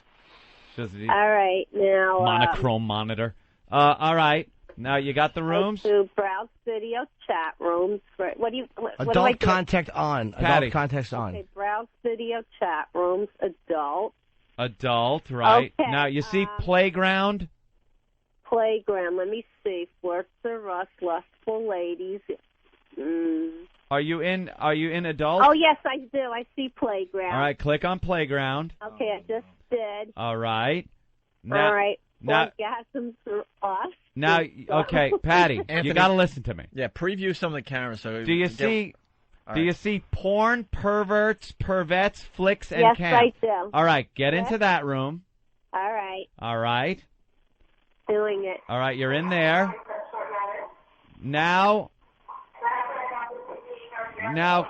click on Alan I 99969. just did. Okay. Use video. Oh my God, they're doing something. Right. That is a Negro having ass sex with a woman by a pool. Oh, I got it. No, don't get out. Look at the size of that cock. That's right. Oh, you're. Oh my God, what's he doing? See, Patty, this is the fun of Palto. Oh, look, see? Look, and that's something a black man doesn't normally do. Those are fake. What? You see what he's doing there, Patty? Yes, I do. Now, wouldn't you like a guy to be doing that to you? I don't know. I have no idea what it's like. You're a virgin. You're a 50-year-old virgin. Well, and oh my God! Somebody said hi, Patty. Don't tell me they know I'm here. yes, they do. Why don't you rip your clothes off and cam up? Cam up. Cam up, Patty. Cam up. I'm just feeling with seeing it. Yeah? Oh my God. And somebody else said hi, Aunt. The same person. There's a. All right, Patty. Patty, go to Herbie Smoke a Lot. Yeah, All right. All right, punch him up, and look at what he's doing. Alrighty. I bet you see your You cat do. video. I bet you see your cat doing this to himself all the time. Yeah, let me just. Oh wait. What the heck? See, look what he's doing now. He's going to dig right in. Oh my God. Oh, Patty, you have no my idea how wonderful that is. It's weird. It really is. Look, there he goes. Red. Oh my God, that's gotta hurt. No, it doesn't hurt. He's giving her a rim job. Patty. Oh. Yeah, explain to the rest of the country what you're watching right now. Yeah, give us a blow by blow. Somebody's butt and a guy taking his middle finger, which is the F finger, and going in and out of her butt. Now what's he doing? He's just still doing it. Yeah, but what's he doing with his face? What is he, fisting? Is that what fisting is? No, that's not Shoot! He's going to hurt her. Oh, my God. That's not the part a baby comes out, you know? Oh, Jesus. Oh, I hate her. Isn't she awful? awful? Oh, my God. I hate her too, Jimmy. There's just something about her I hate. Oh, my God. Oh, my God. Oh, wow, look at that. You get a good view. You know, some other people followed me into this room. Of course they they're did. Going Oh, Patty, go back to Alan's camera now. Yeah. And look at what the black guy's doing. Wow. He is Alan, wrecking. okay, let me just... Oh, Alan, here he is, right here. Yeah. Let me just close out of this monstrosity. Here you go. They're having, it looks like a little conventional sex going on. Yeah, but then he... In the normal sense of the word. You know, wait a minute. They're posed a weird way. It looks like just a butt and nothing else. No, her legs are completely up in the air, Patty. Yeah, they're up. And her legs are together to make it feel like the cock is even bigger. Is this... That's not missionary. No. Patty, is this getting you hot at all? Like, are you getting a feeling down there, like when you see stuff like this? Well, I don't know. If I was alone and on my own by myself, maybe. But now I'm in the center of everything. I'm not right under these circumstances now. Well, now you know the rooms are there, so when you're alone, you could log in and look at some sex and maybe play with yourself. Really? Because I only go on in the morning for the show, Oh, like Jesus. a couple mornings a week, and just at night, in the middle of the day, I'm up and out. We got the bob cam on that black guy. He's giving her the jackhammer, though. It's like all I see is a bouncing butt, nothing else. No, you don't see the ball bag? Well, I see that too, but wait, there's two girls. Yeah, it's called fucking, Patty. You see it? Yeah, except, you know, as if what he's doing is not enough. You need them two to get in there, too. Well, yeah. I thought it only took two to tango. Tango. And Joey Stack is writing Patty, Patty, Patty. I thought it took two to tango. Jesus. You know, it takes two to tango, God. but it takes three to lay down with a colored, Patty. He's got a lollipop there. All right. Well, have fun in those rooms too, Patty. Don't just hang out in the O&A rooms. It's about diversity and variety. And go to the lesbo rooms. Just go to all of the porno rooms and enjoy. And wait till the black guy pulls his mule out. There's going to be a Godiva chocolate on the helmet. All right, Patty. Okay. Have fun. There goes Stalker Patty, everyone. A lot of people saying that Stalker Patty needs her own show. Really? Well, maybe we give her a couple hours on the weekend. Yeah. We need some kind of theme for a Stalker Patty show, She would though. need someone to help her out, I think. Yeah. Yeah. All right. Kevorkian. Hey, Jimmy has gifts for us, Anthony. Yeah. What are the gifts, Jimmy? Well, I wasn't. Excited. I forgot that the other day I thought of my those papers. Oh, somebody! God, I don't have his name, but sent me some newspapers from. It's the Cleveland Plain Dealer. It's from Wednesday, January 27th, 1943. It cost 4 cents. 4 cents. Nice, good And shape they're in, man. It's all World War II stuff. Look at this: 300 bombers raid Greece. Nazis smash towards Kiev. And I love the war stuff. You know, I'm a big fan. But it's the little things in here, like the want ads, right, and the sales at the stores. Some of the editorial stuff. Wanted black buck to carry water in from the barn. Well, you're Jimmy. not very far off, Well, Jimmy. Because a wanted cook, a restaurant cook. Colored. He wants a colored guy. And you could just write that in the paper back then. And this guy wants a cook, and it says white. He wants a white guy. It's amazing, but true. You What could year is that actually from? pick the race that you wanted. 1943. In 1943. You got to see the cartoons, too. Pittsburgh Press. Oh, the cartoons have just some blatant racist black cartoons. But it's really funny. Some of the editorial columns about how it was almost like affirmative action. like blacks wanted certain fire department jobs.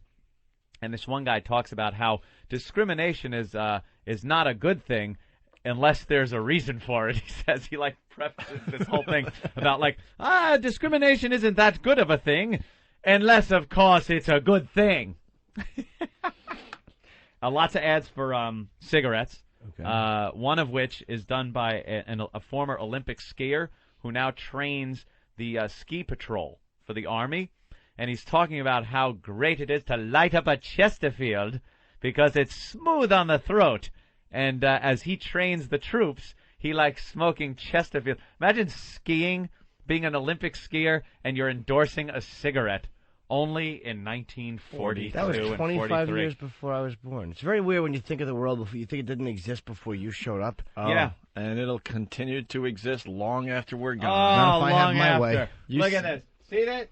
Here's today's. Yep. Here's 1943. Yep. It's just a little yellower, but basically the same paper, the same format. Someday this thing could be all yellow like this. It could be this afternoon after it gets on Jimmy's bathroom floor, or it could be from Time. That tends to yellow paper. So, yeah, fantastic. I got to thank this guy. well, you got to thumb through it a little more. Oh yeah, We got to find some of those really strange cartoons we were looking at in the office. Wonderful. Yes, but Jimmy has gifts for us. I Anthony. have gifts. I want to get presents. I want presents. Well, I went. It was last week. My buddy Chris and my other buddy John from PC Richard, actually. It was a boxing event. That had nothing to do with them. They're just friends, and they said, we'll get you. It was like a cigar event where Jake LaMotta was going to be appearing. So I went. Jake LaMotta. Because I wanted a picture with him. How old's Jake now? He's got to be in his 80s. He's really kind of out of it. But again, he should be dead. I mean, if you look at the age of Jake was fighting when these papers were out. Do you understand, LaMotta, when this paper was popular, Where's the sports section? He's probably in it. Was a boxer. Sports section. Oh, my God. Give me the sports section. That's the section I want to check out. All right. Because LaMotta fought in the 40s. I mean, I don't know if it was 43 or 47. It might be a couple years before. But he was boxing when this happened, whether it was in the gym as a young guy training. Jeez, how big do these fucking papers have to be? I know. Wonderful. Where's the TV ad for TiVo and shit? Yeah. No ads for anything like cool. You know how bad singles ads were back then? There was no sexual implications. Well, looking for somebody who likes a flower on their hat. In the real estate section, you could get a house on the water for $5,000 or something like that. Oh, yeah. Yeah, but the dollar was different, right? A little bit. Really? How much? Grocery man, established city route, Pittsburgh, white or colored. That's nice. I like it. Guys really looking female help wanted and male help wanted in separate sections. People bitch about now, how shit is now. Just stop. Oh, boy. Here's the sports section. Look at this guy kicking. Let's see. What's he kicking? Football, obviously. He got that leather football helmet on. Ken Strong was a runaway buffalo with the speed of an antelope. They were talking about a baseball contract that was for $5,200 a year. Wow. For big Major League Baseball. They traded some guy from the Boston Braves to the New York Yankees for $5,000. And they didn't say trade. It was bought and sold. Like they were buying and selling people. Here's a lovely little comic called Cracking the Whip. And it's this black mammy peeking out the door going, "Get Mo off of the end there." And it's a bunch of young Negro children holding hands, and it's Eeny, Meeny, Miny, and Mo and Susie. And look, could you imagine this in the paper these days? It's your stereotypical cartoon black people. Get Mo off the end there. What's it mean? I don't know what it means. It must have meant something back in 1943. Joe Palooka? Joe Palooka's in there, Jimmy. Joe Palooka. I'm looking for the houses for sale. A lot of dressmaking. Can I have one of those papers? So Rosie the Riveter. I want to read a paper. You get Roosevelt and Churchill meet in Africa to map out victory. I remember when this happened. Hey, Look at this. Casablanca with Bogart and Bergman is up among best melodrama of the year. Oh, look at that. Hey, it's the movie section. Extra added. Let's see, at the Palace, it's not just the movies, live performance on stage in person, Louis Armstrong and his orchestra. Extra added, Stepin Fetchit, laziest man in the world. Dude, Stepin Fetchit, here's how it's billed. Laziest man in the world. That's a black guy. Gotta love it.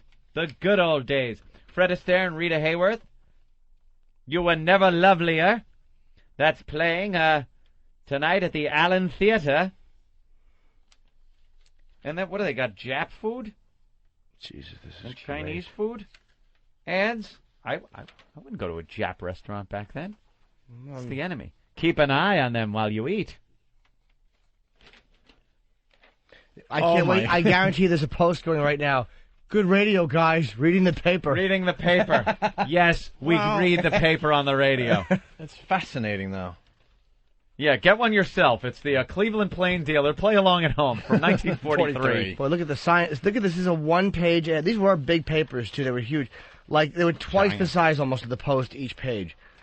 Science reveals cold sufferers need extra B complex vitamins. That's an entire one-page ad. Wow, that was important news. No wonder they died when they were 22 back then. Lil Abner. Yeah, you I guys. hate Lil Abner. All right. Lil Abner stinks. Well, maybe we'll look at the paper during the break to get the good stuff. A lot of clothing ads, too. Sure. See, they still, back then, with the fucking ads, like they do now, you can't get through a goddamn newspaper without 1,000 ads.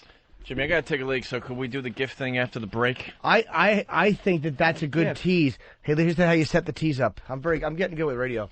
Hey, the gifts will be coming soon. What are they gonna be?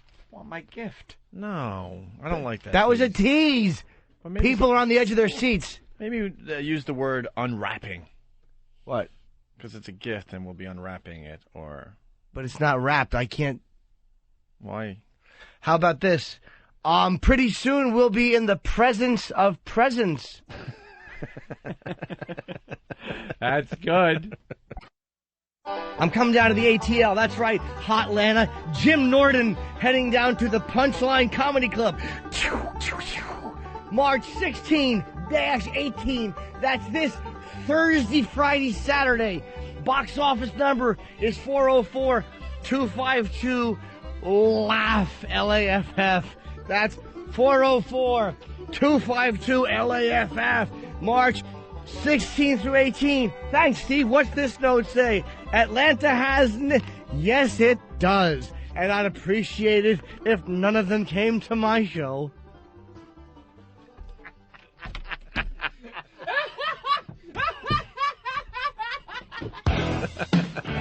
What the hell is wrong with you, Jimmy? Wow. I didn't read it.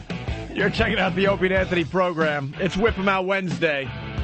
And Jimmy's got gifts. Yes. Yeah, that's what we hear. I have to, before the big gift thing that I've been making everybody wait for hours for. Yes. Elo I just talked to, and I love, this is why I love Logan. He knows I was bitching because I wanted a little portable unit because I was screaming about them. They're wonderful, the Helix. Oh, I've been using mine like crazy. It's unbelievable how small this thing is. Yeah. You guys are going to love this when it hits the market. Very tiny. I've heard. I'll go get one too. So I was just talking to Elo, and he was trying to piece together one for you. Yeah. Like, he's going to send me one, but he's like trying to get a charger. And it's like, I don't want a demo one. It's not to be a prima donna. I'd rather buy it because I don't want people's hands were on it. You just want to open up a nice package. Brand new. You know, they're in out such your brand limited new supply. Helix. Yeah, I'll just go to They the really don't have store. many down there in Washington. I don't even think they have any others laying around. Well, if they did, he would have had access to it. Well, they have one, but they have to find the charger and find the earbuds. I don't want. I won't use a used unit. I'll buy it. I'll buy it. I'll go to the store and buy it. I'm going to buy another one anyway. It's that damn good. Yeah. So what do you got, Jimmy? Jake LaMotta, right? Yes. Now I'm annoyed again. No. Don't be LaMotta. annoyed. Look, you're wearing your Black Sabbath T-shirt. Remember yesterday? Oh, yeah. Yeah. 2 days ago. Oh, hey, you know what? Used is better than not at all. Wait, take lemonade. I don't even want to sing. I just want to dance and enjoy the music. No reason to send me anything. I mean, I get paid the same as the guys, right? Motherfuckers down in D.C. How about helping a brother out? You know what, though? They do help me out in plenty of ways. If it wasn't for them, I wouldn't have any place to go every day. I wouldn't have a fan base, you know what I mean? I'm really happy that they do allow me to come on here and talk shit about their products every day. And I can talk as much shit as I want, but I'm not going to get anything sent. Maybe I can stand in line at Best Buy like the fucking rest of the schlubs out there who talk about it day in and day out and rave about it because the products are good. They're all so well built and well constructed, and that's why this company is beating the dog shit out of Sirius. There's no way to compete because technologically we're really advanced. However, I think they treat their employees just a little bit better. I think they give their employees a lot of shit. I'll bet you Howard's people aren't sitting around waiting for shit. I'll bet you Martha Stewart's people aren't sitting around waiting for shit. But that's because they work there. Jeremy Coleman probably traipses in and just hands shit over to people. Then again, if Jeremy Coleman walked in right now, I'm trying to think of something happy to say. Even though I'm snapping and dancing, I'm still thinking about the reality of the whole thing. But I'll just keep being happy because you can't be sad when this song plays. I have gifts to give. All right. Even though I get none. I want gifts. Let's get to the gift giving. I don't want to explain that to the new listeners. All right, we will really fast. That's Jimmy's Como music. That calms him down when he gets a little out of hand on the program. So I went to meet LaMotta because my friends got me in, and I walk in. It was amazing. I walked up, and Jerry Cooney is standing out there. It was his event. And everyone is so nice. So I get a picture with Cooney, and I walk in, and I'm like, where's Jake? And I find Jake. They showed me where Jake is. He's ancient. I mean, he's got to be in his 80s. He has a black cowboy hat on. But so I brought a copy of Raging Bull for him to sign. Yeah. I didn't have anything for Jake to sign.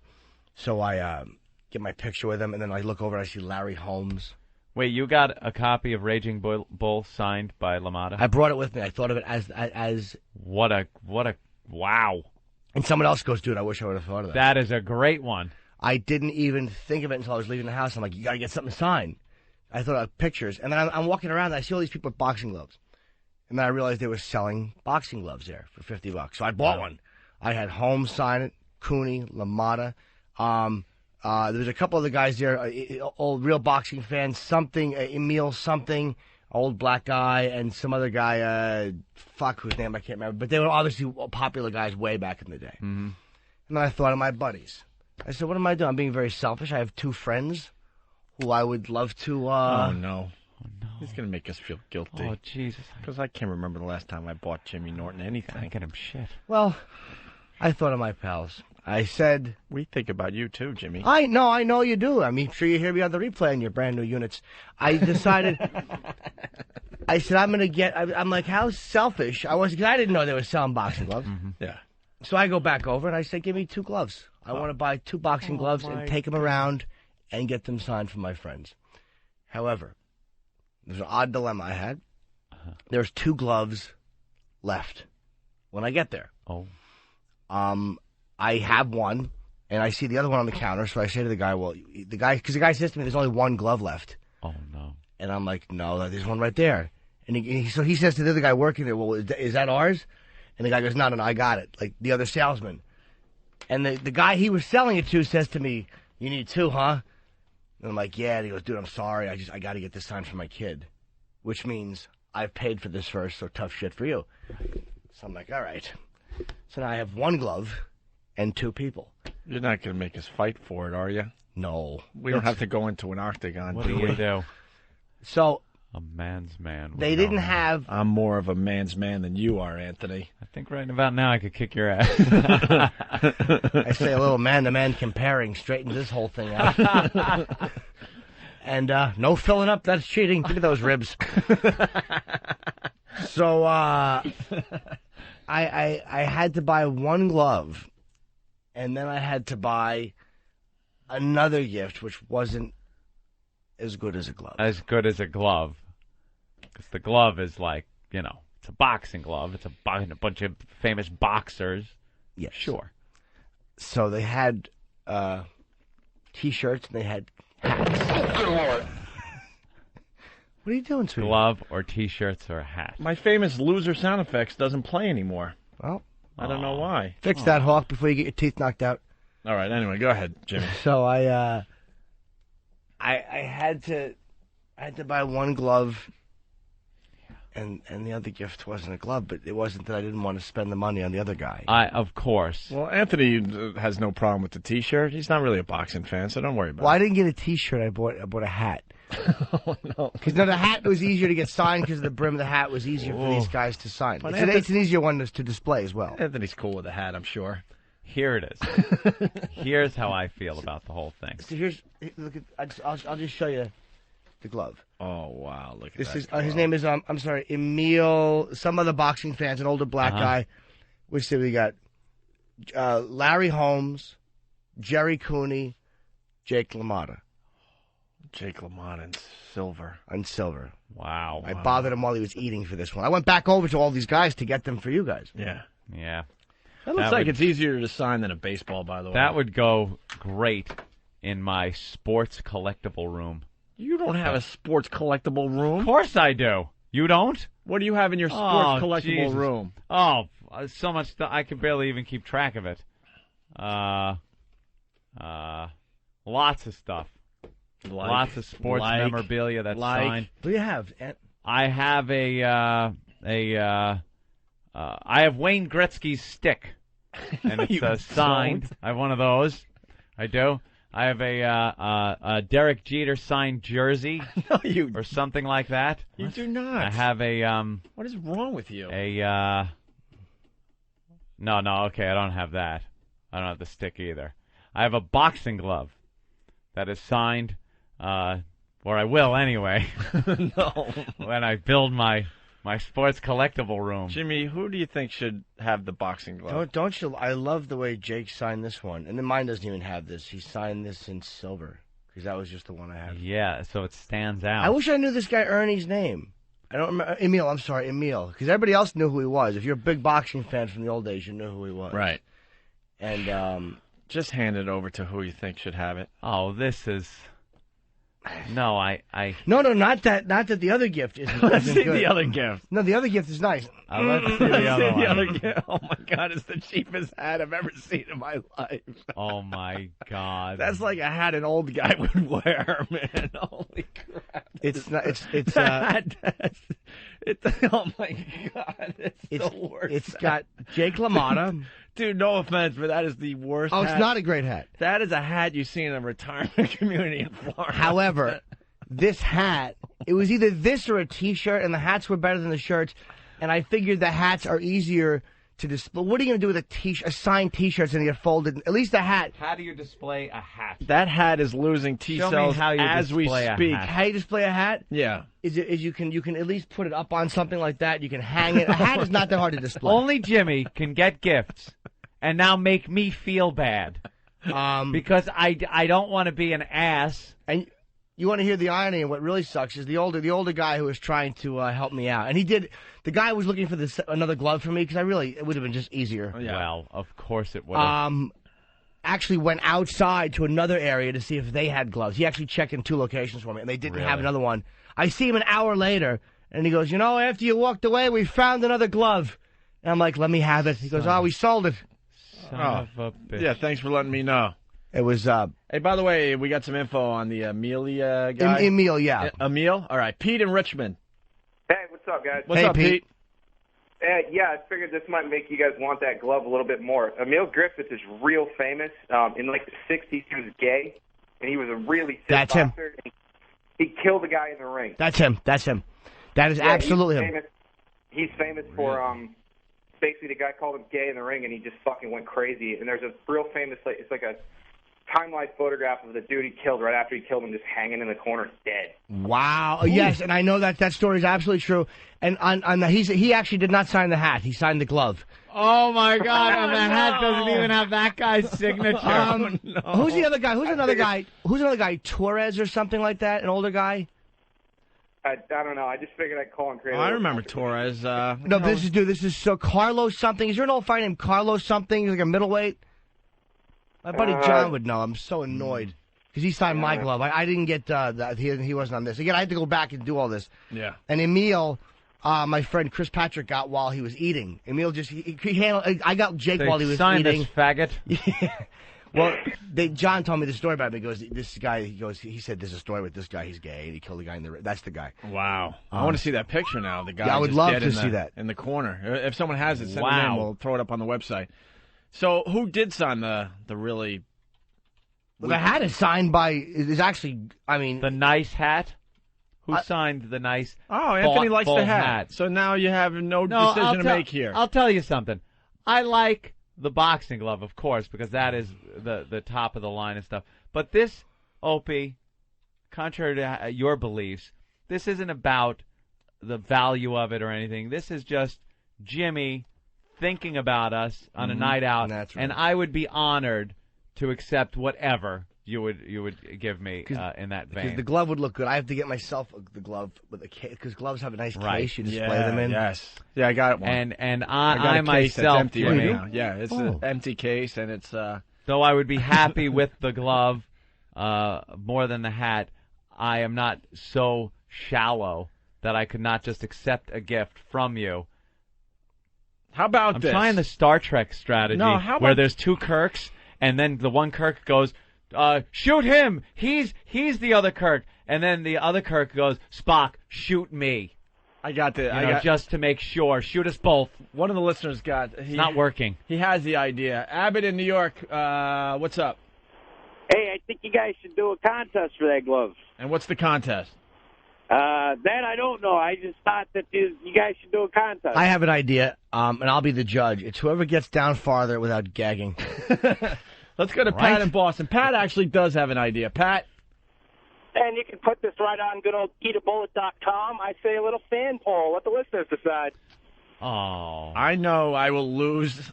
It will be a landslide victory for Anthony. No, but I am willing to do that. Now that you said that, it's going to go the other way. I am willing to do that. Take pictures of the two items. Hawk did. Hawk's on top of it. Can you do a poll on eatabullet.com so you get some action? Why don't we, I'm actually in the process of updating that site where I probably have 60 new pictures to put up there.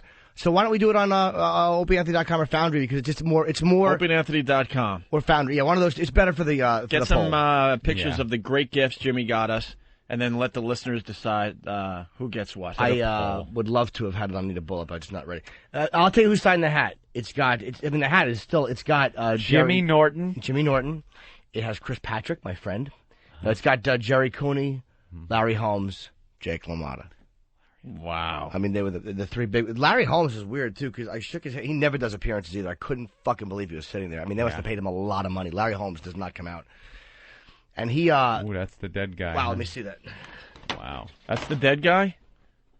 Boy, wow, man. Did he beat him up? Holy crap. Wow. Okay, guy's a man's man. Yeah. Can I see the glove at least he didn't fuck him to death.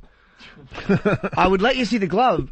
But I have to be careful, because if Opie wins the glove, he may not have wanted you to handle it, and that I have to. Can you hold it up? I have to think. Sure, I can display it. You are a twisted fuck. I bet you there were two gloves, Anthony, and he's enjoying this. I think he enjoyed just getting one glove. There really was one glove. I would love to have avoided having this happen. All right, get the gifts up on opieandanthony.com and let the listeners decide. I hated having two different gifts. You know how much easier it would have been to traipse in with two gloves and go, here for you, here for you. You know how many times, Grandma would come over with two gifts for the brothers or something, and one is really good because Grandma doesn't know anything, and one turns out to be good, and one's like crap. Look, I Although I'm not saying it's crap, Jimmy. Yeah, that without the glove, that's a major, major gift. I just didn't want to get the T-shirt because I figured the T-shirt's too hard to sign, and this is a hard brim. It's just, these are older guys, especially LaMotta. Isn't going to sign a T-shirt? It would just be a scratch on the armpits. Yeah. All right. Well, is the poll up there yet? Could you do a jumping jack? Oh my God. Please. He's the one with the short arms. All right, cool. That was nice. Thumb in each ear. That was good. He almost got him over his head. In each ear. It was close enough, Jimmy. He did a jumping All right, let us know when the poll is up. Are you willing to do a poll? Yeah, that seems to be a fair way to do it. It is the only fair way. The listeners decide. I really was annoyed that there wasn't a second glove. Would have been a lot easier. You were annoyed. Yeah, well. At least I got the hat, though. I mean, there was nothing else. I tried to buy. The fact the hat was a lot cheaper did make it a little more palatable. But yeah. But I mean, I figured whoever... I didn't know who to do what with, so I'm like, whoever the fans say gets the glove. I mean, you're the one I'm going to sell it I to. personally think you should bring the other glove in, and you take the hat. I'm glad you think that. That's an interesting thought. The only reason I wouldn't do that, nothing to do with being selfish, is the fact that the other glove not only has Emil's signature on it, it has that guy, I want to say Carlos Torres. Jose Torres? Let me see it. Scott in Jersey. Scott. What's up, man? Hey, What's Jimmy, up? I think you were reaching for Jose Torres before. He's a small guy, he's like probably a middleweight. He's like fought in like the 50s or 60s or whatever. Yeah, he's a little bit older. He was trained by Cus D'Amato, who trained Mike Tyson. I'm pretty sure he was the first boxer to win championship in multiple weight classes. Yeah, that might be the guy too. This guy was like an ex-champion, and I got him on my glove, and I also got Mitch Blood Green, who showed up last minute. So I would be happy to give that one away, but I figure that the gloves should have equal signatures on. Not that I kept the best one for myself, of course. I will. I will pass, and I will give the glove to Anthony. No, you can't do that. I think you would really. Then I'll enjoy feel the glove. guilty. Well, who's now? I got a guilt thing. Who's honestly? No. Who's honestly? Because neither one. You're not gonna. There was 100 of these going around that night. I saw guys with gloves, and I thought, what a brilliant idea! I should have brought one. I just didn't think that boxers sign gloves. Because a lot of ball players won't sign a baseball for eBay purposes. Anthony, take the glove. I'm sure I could figure out some way to display that hat. We have to get you away. Whoever takes what. I don't care who gets what. I mean, whichever one would get more out of it. I want. Who's the bigger boxing fan?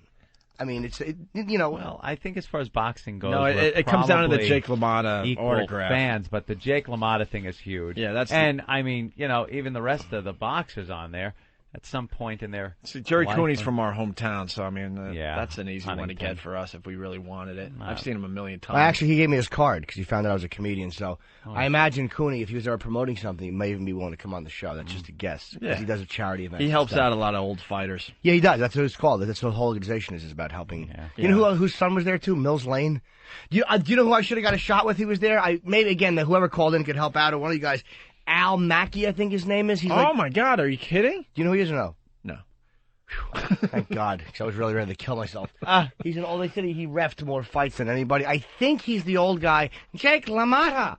That old boxer. Yeah, like the guy. I think he's the guy who was walking in Raging Bull when LaMotta was winning the championship. There's a little old referee walking across the ring in slow motion, moving his arms in and out like that's it. Yeah. And he has a little tough. It's one of the best shots ever taken in a film. I think that was Al Mackey. I didn't realize it until after. All right. We'll throw the gifts up on opieandanthony.com and let the listeners fight it out. Decide. My Raging Bull's a good one, too. I wish I would have thought I would have just brought more copies of that. That would have been really cool. I got Raging Bull signed by Jake. I got the inside signed. That's perfect. You know what? Maybe I could take my Raging Bull, because I already know I'm going to lose this. I'm going to take my Raging Bull DVD and wrap the hat around it. How about Is there? Wait a minute now. And I was being serious. I don't know how to display that fucking Chris. thing. Well, the hat I just felt would be easier than the thing. I don't want you to have to hang it up like it's a hockey jersey. I know I'm a glutton for punishment. This is not going to be fair. No, see, because you're saying this now. Here's you're campaigning, and people are gonna. I could see it going one of two ways. Now, people could see that like. People would expect Ope thinks Ant's going to win. Some people would vote for Ope because, he's Ope. And then the people would vote for Ant because of the Raging Bull angle. I mean, what needs to be acknowledged here, Jimmy's really into this. No, but believe it or not, I'm not. Why would you make such conflict? Yeah. But believe it or not, I'm not into it. Because for me, it would be easier to give my two pals. All right, when's the poll up? I want some poll results before the end of the show. And receive the glory of having given a gift. All right. Right. And receive the love from my pals. To have to give one a gift, it's not a comfortable thing. But really now... I'm not a sadist. All right. Or a masochist, because I know whoever gets the hat, there's going to be fucking problems. Hey, good morning, Jim. Hey, go fuck yourself. Hence, I shouldn't get the hat. You shouldn't even get the glove because regardless, it's not going to matter tomorrow morning. I want to. But no, I want to. I wish that Chris. You're more evil than I. Chris or John would know if there's going to be another one of these events. I'm sure there will be. Yeah, all right. Jake does some signings for Peachy. All right, they're working on getting the poll up. We're going to take a quick break. We got Mark Spitz outside the studio, who used to write for Spin Magazine, right? He doesn't write for Spin anymore? Thumbs down on Spin Magazine. Something happened with Spin Magazine, but he knows the music industry, and we're going to get into some things with him in just a bit.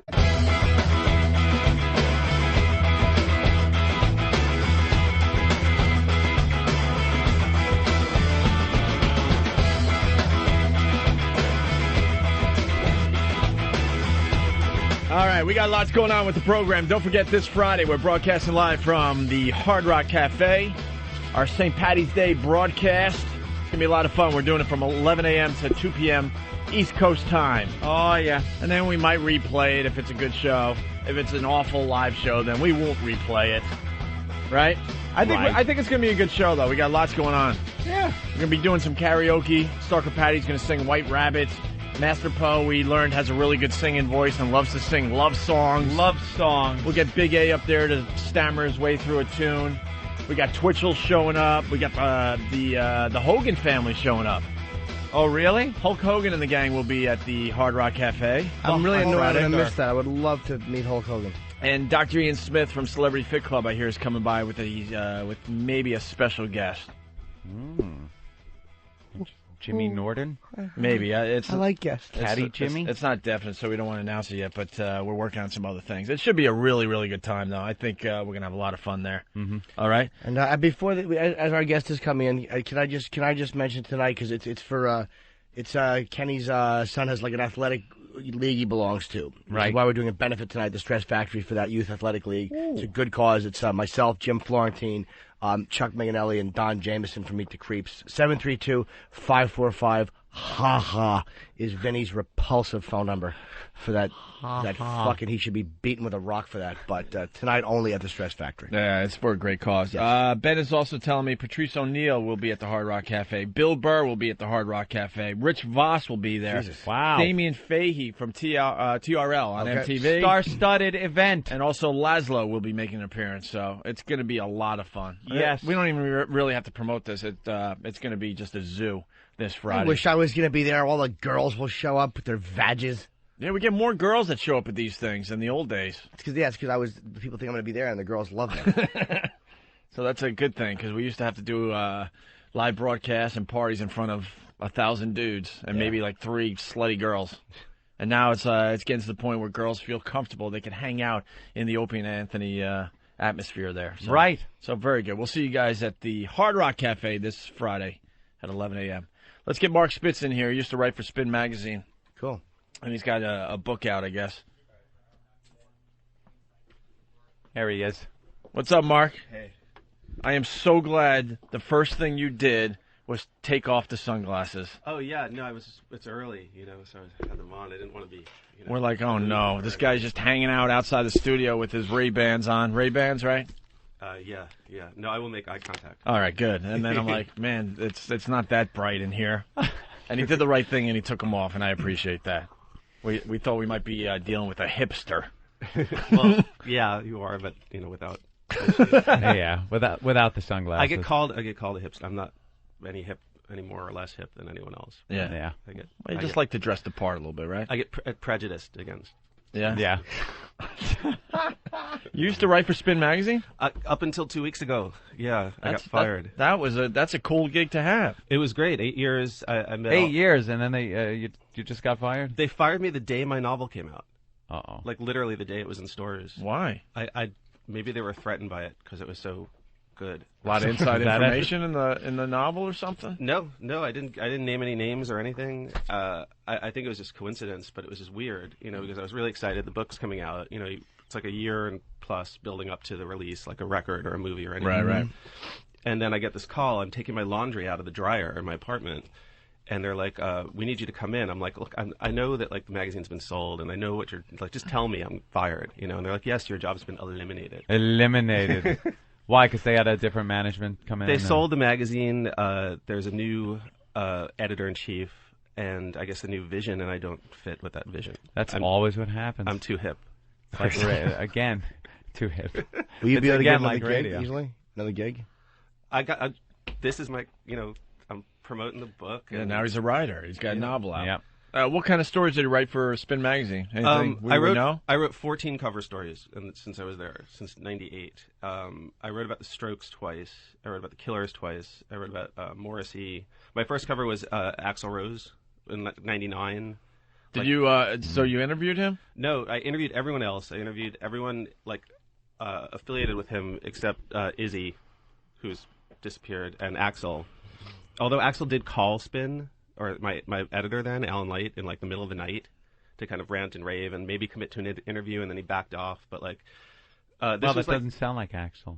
That's strange. What the fuck is wrong with him? Like doesn't show up for gigs. It's like what's he got? Like one of the agoraphobia? What's the problem with this guy? This is before he showed up at the MTV thing. This is like '99, before anyone knew about the cornrows and the whatever's going on there. They're thinking plastic surgery. Yeah. And I saw the show at the Garden, I guess the last ever show, and they were great. They sounded great, but it's just I don't get the look. I don't. Yeah, it's a little weird. Oh, you mean when they got back together? Yeah. Well, with the other guys, with Buckethead and all that. But I just don't get the football jersey and the kind of Predator hair. It breaks my heart a little bit. Why the cornrows? The jersey, at least he wore in the what was the video? Oh my God! Paradise City. Paradise City, yeah. Was it Paradise City? Mean Machine jersey, yeah. So at least he wore that back in the days, but it's just gotten weird. He's kind of turned into a douche. It's like this guy was one of the best. Well, he was always a douche, though. Was he? I remember I saw Guns N' Roses, and who the hell opened up for him? It was, oh my God. Great memories we all got around here. No, for Skid Row, Jesus. And there was another band in Toronto at one of these, open-air stadiums. It was like 100,000 people there.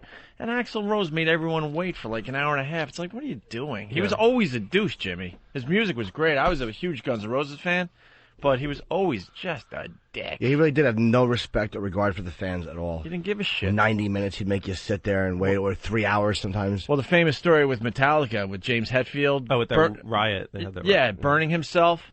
And they basically went to Axl Rose, and Guns N' Roses said, look, you have to, pick it up here, because Metallica played a shortened set because James Hetfield burned himself on stage. And Axl and Guns N' Roses were like, yeah, whatever. And they played a short set, and that's what caused the riot, because people felt like they were gypped at that point. And instead of going right on stage, because Metallica had to cut their set short, made the fans wait, a couple hours or something crazy like that, and then did a shortened set, and that's when the riot occurred. That crazy riot that is just classic now. And they've contributed nothing on the level that Metallica has anyway. I mean, Guns N' Roses was great, but fucking Metallica smashes them anyway. Like dopes. Well, Guns N' Roses had the chance to continue, and they just imploded. So anyway, what else could you tell us about Spin Magazine and other stories you wrote?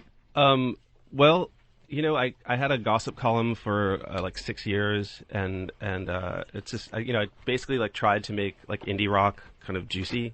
You know what I mean? Which isn't easy, because it's full of preppy kind of fey, maybe non-sexy, non-celebrity kind of guitar players and stuff like that. So it was kind of not hard to dig up kind of sexy dirt on like those Steve kind of Malkmus people. from Pavement. Yeah, it's not going to be. Would you have informants and stuff? Yeah, I would get tipped off. Yeah. But it's like no one's going to get caught with their pants down, kind of thing. Everyone's and kind they of wouldn't really care probably either. Yeah. So I mean, I feel like it's just weird. It's a weird emotional thing, because it's like 8 years somewhere. Yeah, you always hate getting the boot. I was kind of spinning my wheels at the end. I was kind of like starting to repeat stories and stuff like that, or just fall back on shtick that I You knew just open up a file and go to the back of it and go, we'll bring this one up front again. Like my B notebook. You know what I mean? But so I think they did kind of put me out of my misery a little bit, but I could have probably gone out with a bit more, dignity or something. My last story, no one gets to go out with dignity. Never. By the way, you realize that you think you're important, and you realize you're just not important in the end. It's not a slam against you. Yeah. It happened to us too. You think you're this very important thing to a company, and then they just one day go, we're done with you, and they just fire you, and there's no dignity to it. I feel honestly like they just didn't feel like paying me what they've been paying me anymore. I kind of earned over the years up to because I was publishing books, and I got kind of a bit more of a readership outside of Spin, so they had to pay me a bit more, and then they came in and they just had to, I guess save millions of dollars, and I just went down the toilet with like one of the cuts. What do you think? What do you think of today's music? I kind of. And where did it change? Because I'm starting to get bored with today's music. Well, I'm in my like mid-30s, so I feel like I've become that kind of big chill person now. Whereas like before, I was just like I made a point to be up on everything, and now I just like my girlfriend is 25, and she writes for the NME, which is this British music weekly, and she goes to everything. And after a point, I just found myself just standing there with my arms crossed, going like, "This sounds like music I listened to in high school, and I'm old and I should stop." You feel like the old guy. Yeah, no longer down in the pit. I like this when it was Echo and the Bunnymen, in 1986. How'd you feel about the Rock and Roll Hall of Fame the other night? Were you guys there? Did you guys go to the? Jimmy went. Yeah. Well, I thought it was about time that Sabbath got inducted. Thank you. You are now Jimmy's Ozzy. Best friend. Thank you. I interviewed Ozzy when he was promoting this box set last year, and it was over the phone. But like the first thing I said, because they just inducted like Jackson Browne or something like last year or something like that. I was like, I want to tell you, Ozzy, I think it's a fucking travesty that Sabbath aren't in this. And he just went off on it. He's like, yo, it's a jam. I don't jam. They jam at the end, and it's like, and he's like, Paul Schaefer, what the fuck is that? It's not rock and roll, and stuff like that. Do you got any pictures from that Rock and Roll Hall of Fame over there, Mr. Do Nothing? Mr. Do Nothing. E-Rock is working hard. I know he is, but I want my picture, so I have to be bossy. Yeah, Jimmy got a picture with the entire band, and it's pretty much the pinnacle of his entire life. It'd be the pinnacle of anybody's life. Existence. This guy is the biggest Sabbath fan you'll ever see on the face of the earth. But it's weird Ozzy showed up though, because I'm sure the label pushed him. To care. I think the rest of the band wanted to do it too. In my chats with Tone, I've kind of I think the rest of the band wanted. I think he threw the rest of the band a bone and said, "All right, it's really important to you guys more than myself, and I'll show up." Well, I'm sure Sharon wanted them to too. I mean, it's good for sales. It's the greatest hits thing. I mean, yeah, that's a good point. Yeah, financial reasons, they're not dumb. That's a lot of press. None of that. The Blondie thing was amazing yesterday. And I didn't realize when they were having that exchange, because we only heard the audio, that the guy was right in her face. Yeah, saying, "Hey, are we allowed to play with you tonight?" And, no, and she's like, "No, not tonight," or whatever. No, I got my band up here. He goes, I thought Blondie was being inducted. Yeah, the band. They're all suing each other or whatever, and there you go. There's the picture of Jimmy with Black Sabbath. Is that the greatest shot you've ever seen? Ozzy looks like 10 to 15 years younger than everyone else in the band. Yeah, he's just and he's looking at the camera. It doesn't look like he is, but he's kind of on a tilt, hanging out. You keep convincing yourself. I saw the eyes. I zoomed in. The perfect shot, dude. I zoomed in on the eyes. I still think Ozzy's looking off to the side a little bit. So the Blondie were not backstage together? Like they couldn't have worked that out like behind the scenes? No, they zoom in on the eyes, Hawk. Excuse me. Zoom in on Ozzy's eyes. How many times, though? Because I know you. How many times did you look at that picture and go, man, is he looking at the camera or not? Because if he's not looking at the camera, it's not a perfect shot. Somewhere between 3 and 1,500. But no, be honest. I am. Okay, a lot. Good. But I am zooming in. I tell you one thing. But now you're convinced that he was looking at the I know he was. camera? I looked at the eyes. I zoomed in on the eyes. I told you, Anthony. I know. But I'll tell you one thing. It's not good enough to get a picture with the entire band. Now it has to be the perfect picture. They all have to be, looking at the same camera. A second before the picture was taken, Ozzy was laughing and looking away, and I actually went, "Okay, guys." I actually said that to the Sabbath because Ozzy was fucking goofing off to get them all looking. Like looking. I think he was laughing at Tony Dennis or somebody on the side. I'm like, "Fuck!" And my friends got the camera. I didn't want the camera to shut off. So I'm like, all right, look at the black guy. I think I told him, look at Earl, and then he did actually look at the black guy. Do you geek out when you meet your heroes? No, I'm usually pretty collected. I'm awful. Oh yes, I do. That's the thing at Spin is I met like over 8 years too, like so many of my heroes, and I just tried to. You have to like who? Who was the biggest one, or who was one that you were like? Morrissey, I think, was the biggest one. Really? Yeah. I had to I met him at the Beverly Hills Hotel the first time, and I went into the Polo Lounge and I had 3 Bloody Marys back, and they cost like $20 there or something. And it was just and it still it was like noon, and it was like I never hammered. Yeah, and it was still I was still. What was it about Morrissey? I never got into Morrissey. I was just one of them. I was like the Smiths fan in high school, and it just never. You were went that away. kid? I never outgrew it. Jesus Christ! So you were really close to killing yourself many, many times, huh? Yeah, right? That's the Morrissey thing. I know. I was never into Morrissey or his crowd or his fans. The equivalent. I remember I met the B-52s, which was like huge at the time, also, and the Jesus and Mary. All the bands I listened to growing up, but I never thought I would meet. I was not supposed to meet. Like Robert Smith from The Cure. I sat like in a hotel suite. There's right another across from band him. where it's like, wow, you fell right into that whole thing, didn't you? I was a sad, confused. I didn't mind the person. I didn't mind the Cure. The Cure are great. I didn't mind He's the a great Cure. guitar player too. He's underrated as a guitar player. How close were you to, like, with the black eyeliner? I had. Were you goth? There are photos somewhere. Are there? Yeah. Okay. That's all right. We all got them. You didn't wear the thin ties growing up, though, did I you? wore everything that you probably shouldn't wear. Yeah. but I had a friend like that, man. Flock of Seagulls was doing that crazy crap with their hair, and my best friend at the time had to show up with this crazy hair. I'm like, what are you doing? Don't do that. Not that one. And then it was the Stray Cats, and that was the Stray Cats' hair. Yeah. See, Jimmy's studying the Ozzy picture to make sure he is looking at the camera. He's kind of looking away, dude. No, he's not actually. So I've seen on my own. I'm sorry to interrupt you, buddy. On my own copy, I've seen it's clear. It's believe me, he's looking at it. I was obsessed with it. And I realized he is. Yes. See, I knew it. So I knew it. Right. No one's ever come in here who's like tripped you out. Like Ozzy. Like Ozzy freaked him out. But you have to remember that your job, right? Early on, it was really like freaky. I think my first big celebrity interview, rock interview, was backstage in Worcester, the Worcester Centrum, and Eddie Van Halen came walking back, and I stuck a mic in his face and asked him a couple of questions, and I couldn't concentrate on anything except, holy shit, that's Eddie Van Halen, like 3 inches from me. You know, he was just wah, wah, wah, wah, wah, wah, whatever he was saying. I couldn't listen to it. And all you're thinking is Eddie Van Halen, Eddie Van Halen, Eddie Van Halen. Yeah, that's what it was. Eddie Van Halen. Just looking at him, going, holy shit, there he is. For me, it was comedians. I met Sam Kinison. That was unbelievable. I got a great shot. Yeah, you do. And he's looking right at the camera. He absolutely is. Not a kind of a way like Ozzy. I would display it, but the sweater I'm wearing is the silliest sweater that anyone has ever worn in their life, and that's the only reason I don't throw it on a website. And then it was George Carlin and Dave Grohl, because I'm a huge Nirvana fan, and that's the closest I was going to get to Kurt Cobain. He's very down to earth too. You forget. Dave Grohl is like, you feel like will just go out and drink beers with you, no problem. Would you want to meet Courtney Love? Nah, I could care less about her. Okay. I met Courtney. Oh, is she? Yeah. She's great. I never see what anyone else sees. Like when she's around me and we're talking, she's like lucid and she knows a lot about rock and roll. Gabbed up skank, not No, she's really. Oh, wait a minute! I do have 2 Sam Kinison pictures. One is proudly displayed on our Demented World CD. That's where it should be. With a radio station sweatshirt on. This is a better picture than the sweater picture that I got. The Carlin too, man. Like, the Carlin thing was amazing. Yeah, that was when George and I did TV together. Oh, yeah. No, because I had some video with him. We did the sketch and the whole thing, and then we got the pictures. You know how it is. Yeah. Congrats. By the end, I was just jaded. I would ask Kid Rock to buy me a drink. You know what I mean? It's like and he actually gave me $100 bill.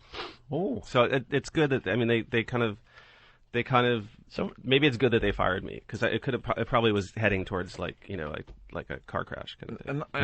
And I always liked Spin Magazine more than like Rolling Stone and stuff. They seem to be more with it. Yeah. Not anymore. Don't expect it. I don't think. Oh, with the new. Oh, don't buy it at all, right? Yeah, no. Because they just fucked me over. So it's got to be changing. Dude, why do magazines like Spin and Rolling Stone, like, why do they always ignore Sabbath? It's like the people are supposed to know music. Like, I mean, why do they always ignore them? I don't know. I mean, I think Sabbath is kind of the 21st century, Jimmy. No, but I mean, even historically, they ignored them, and the Stones are a great band. I mean, obviously they deserve all the attention they get. But why is it 98-2? There's not that much of a difference. Sabbath have never been on the cover of Rolling Stone. No, Ozzy was not on the cover of Rolling Stone until the Osbournes was on TV. And like you said, guys like Jackson Browne and that type of shit. The problem was that Black Sabbath was ahead of their time. Okay. Simple as that. I mean, Metallica went through that for a while. They were ahead of their time until that Black album hit. Like the kids knew who they were, but like the media maybe didn't. But but mainstream is like they were just ahead of their time. If Black Sabbath came out at the same time as Metallica, it would have been a different story. They would have been all over the place, just like Metallica was. Once they hit, it's like, they sold out. Right. The original fans hate them. Getting back into today's music, so I mean, what is your opinion about it? To me, it seems like it's all watered down, and there's no one that is like in the lead. I don't know how to explain this, but there's no one that's just like a Nirvana, or a Guns N' Roses when we were growing up, or what have you. It just seems like it's really thinned out. There are so many more bands that people are into. I think if you count the amount of bands there were in 1991 when Nevermind came out, and the amount of bands now, it's probably something like 100 times more. Like there's just like with the internet and with sites and MP3s and iTunes and everything, it's just. I don't think there will be another U2 or Nirvana, and I think that Coldplay probably wanted that, but maybe didn't get there as naturally. I think it's over that period. So you think that I'm talking like the old person that I am. Until we build colonies on Mars. No, you know what? But you do make a good future point. Of rock and roll is right. You do make a good point. When we were growing up, we didn't have the iPods and the internet, so you got into the bands you basically heard on the radio. So they told us what we liked. Yeah, there won't be a great album. Like right. Variety. It was so hard to go out. Never another Benny Goodman. Let me tell you, kids. But it was so hard to go out and find these more obscure bands. It was just, but now you can with the internet and the iPod. Did you ever think that maybe the Rolling Stones and U2 are what they are because they come about one every 10, 12, 15 years sometimes? Yeah. But where's the equivalent now? I mean, is it maybe that we're kind of in between, Diddy. And that shitty. Actually, I was listening to Top Tracks. Yeah. This weekend, and they played Stairway to Heaven, and I haven't heard it in a long time. You actually just stayed and listened? Yeah, I don't listen to commercial radio anymore, where they will shove that song down your throat a million times. But I haven't heard it in a while, so I'm like, you know what? I'm going to check this. I want to check out Stairway again. It's been a while, and I listened to it, and then I was thinking to myself, if this song came out today, would it be as huge as it is? Huh. I think so. Would it get the exposure that it did back in the day? Yeah, I mean, would everyone come together and go, "Holy crap, this is one of the greatest songs ever recorded"? Different time, though. Yeah, that's what I mean, though. I mean, with the iPod generation and all that. Well, that's why so many things have to come together. It can't just be a great band. There has to be a whole timing issue with where are we now as even like a society. Yeah. Like when Nirvana hit.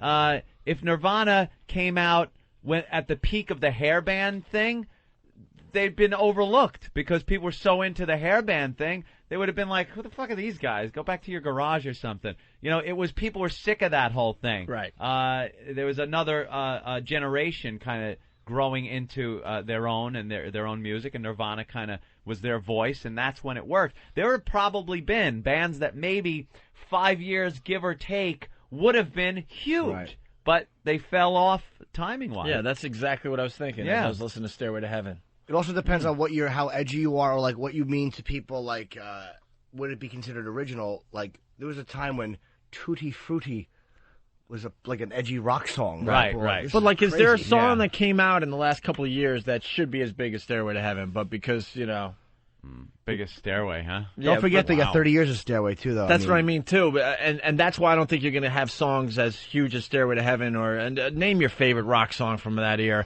because you're not going to get the airplay over and over and over again on regular radio anymore. Classic rock. You're just not going. It's just not going to happen anymore. Yeah, so you're not going to true. have that over the top exposure with the music. And again, you have a lot of options out there these days. The kids are too well versed with the kind of behind the music history of rock and roll now, so that like I think Nirvana was the last band who could like legitimately go through it like from beginning, middle to end, whereas like now there's like I was out with the Strokes when they were kind of supposedly like the next big thing, like saviors of rock and roll, and they were so aware of the fact that they were supposed to be saving rock and roll. Whereas I think Nirvana were just like, we're Nirvana, we're going to go out and... Exactly. And there's that's like a self-consciousness now. That's I do like the Strokes, but I don't like that about them, where they're like, okay, everyone's taking a look at us, and just do your thing. Yeah. Just do your thing. Self-consciousness, or was it an arrogance?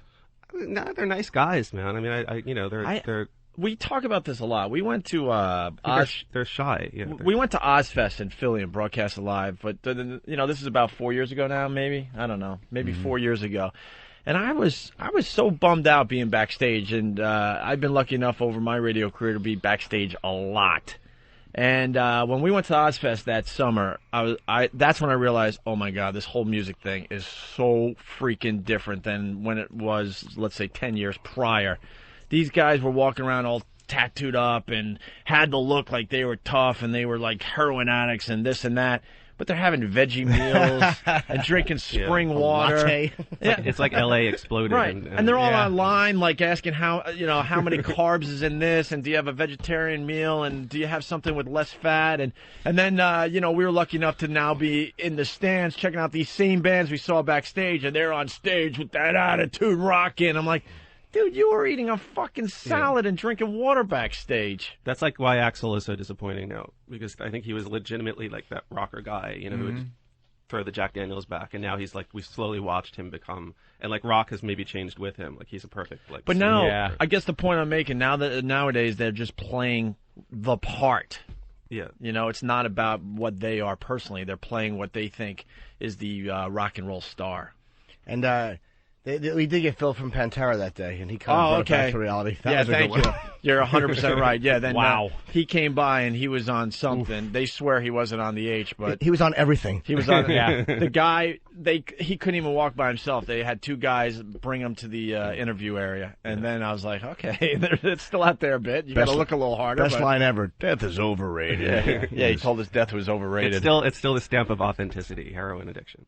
Yeah, that kind of gives you that credibility. But I was bummed out that day, and I lost a little bit of the whole getting excited to be backstage and rock music in general. I'm like, these guys are just playing the part. They're more aware. They're more into being considered socially brilliant and point instead of just getting pussy and being fucking animals like rock guys have always been. Like rock guys always seem to be like poignant accidentally. Like, maybe they were aware of it, but they were such good actors they didn't show it. But it just seems like the social relevance of a lot of music, people didn't realize how socially relevant they were until everybody told them. And now they're trying so hard to be socially relevant and to mean something, man. And it's cyclical too, I think that happens like every few years. You get that whole thing where the bands come out and they're poignant and have to have meaning, and then there's just, a few years pass, people get sick of that and they want their drug addicts back.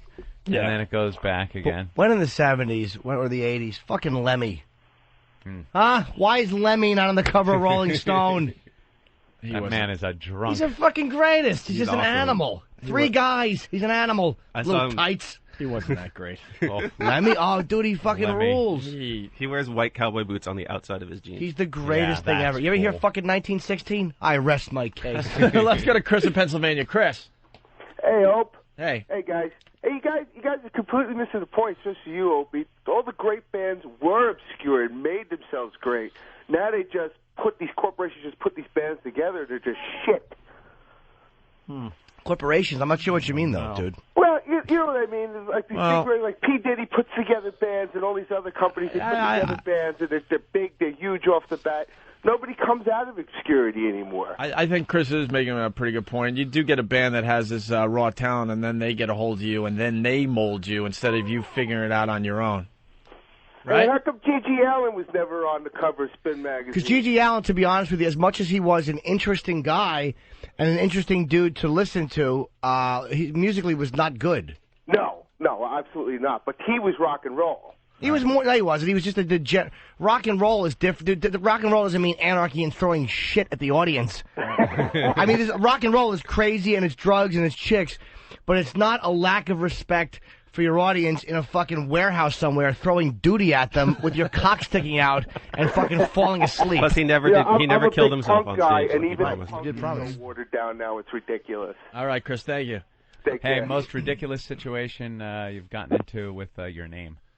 Oh yeah, like if you were born at a certain, if you're like 30 or late 20s, but like there's so many people now who don't even ask me that. We were hoping to see gold medals today, but I heard what do you guys think about having Mark Spitz on?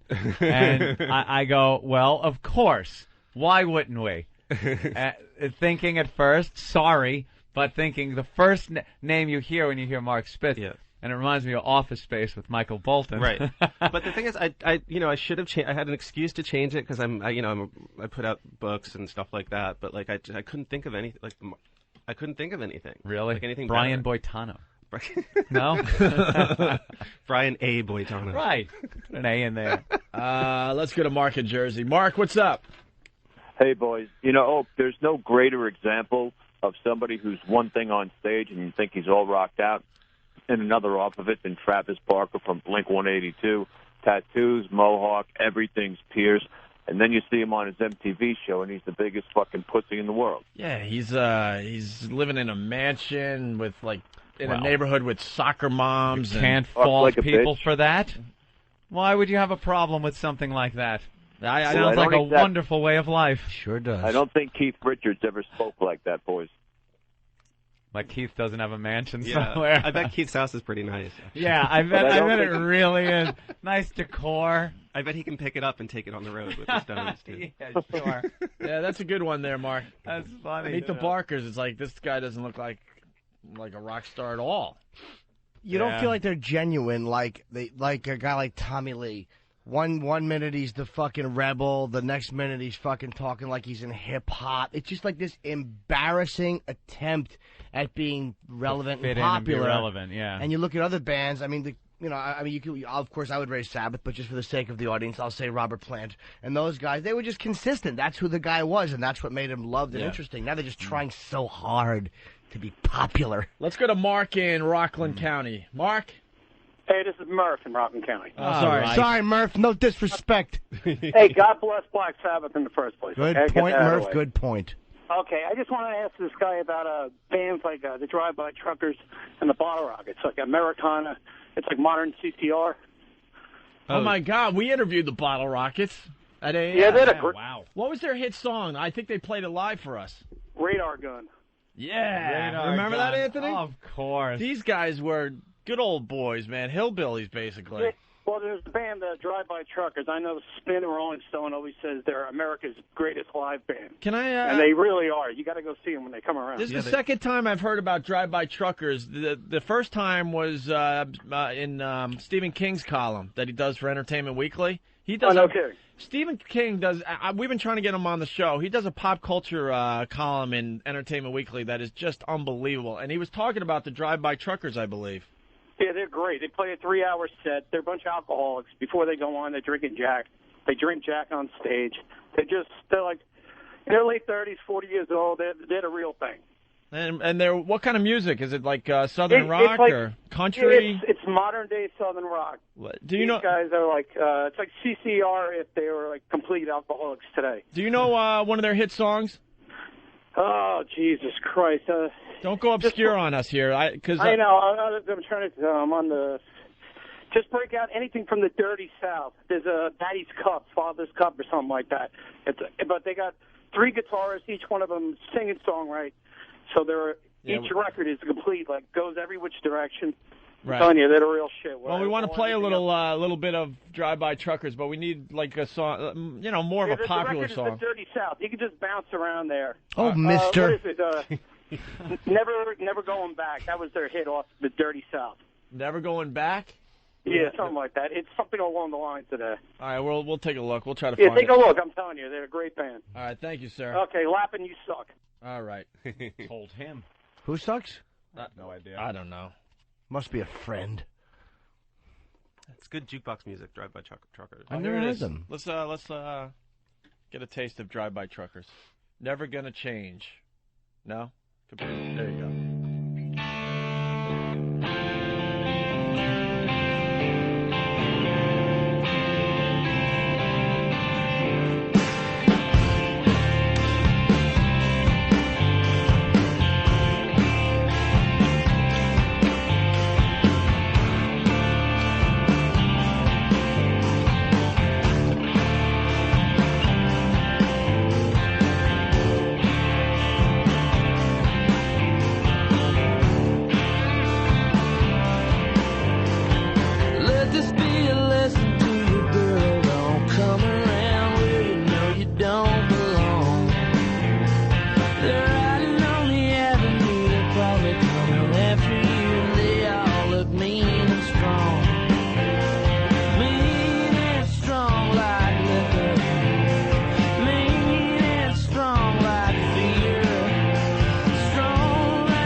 loves it. I like that. No, you don't.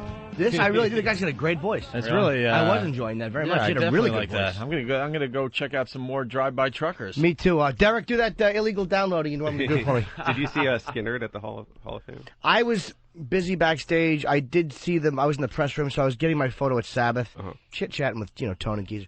That was I was backstage while they were playing free, but I didn't care what they were doing. But the fact it took Leonard Skinner this long to be inducted just shows you how out of touch and irrelevant a lot of that thinking really is. Jackson Brown. The band was disrailed for for quite a few years. What's there. that? They were disrailed. Yeah, they had an issue. Oh. They're a little bit of an issue. I don't think they really cared about being in the Rock and Roll Hall of Fame. Nah. Iggy is still not for a while.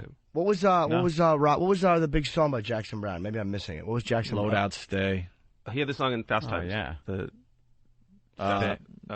Got to be somebody's baby. How does that go? Can we just have a moment of Jackson Brown? Got to be somebody's baby. Put on the Jackson Brown Fast Time song.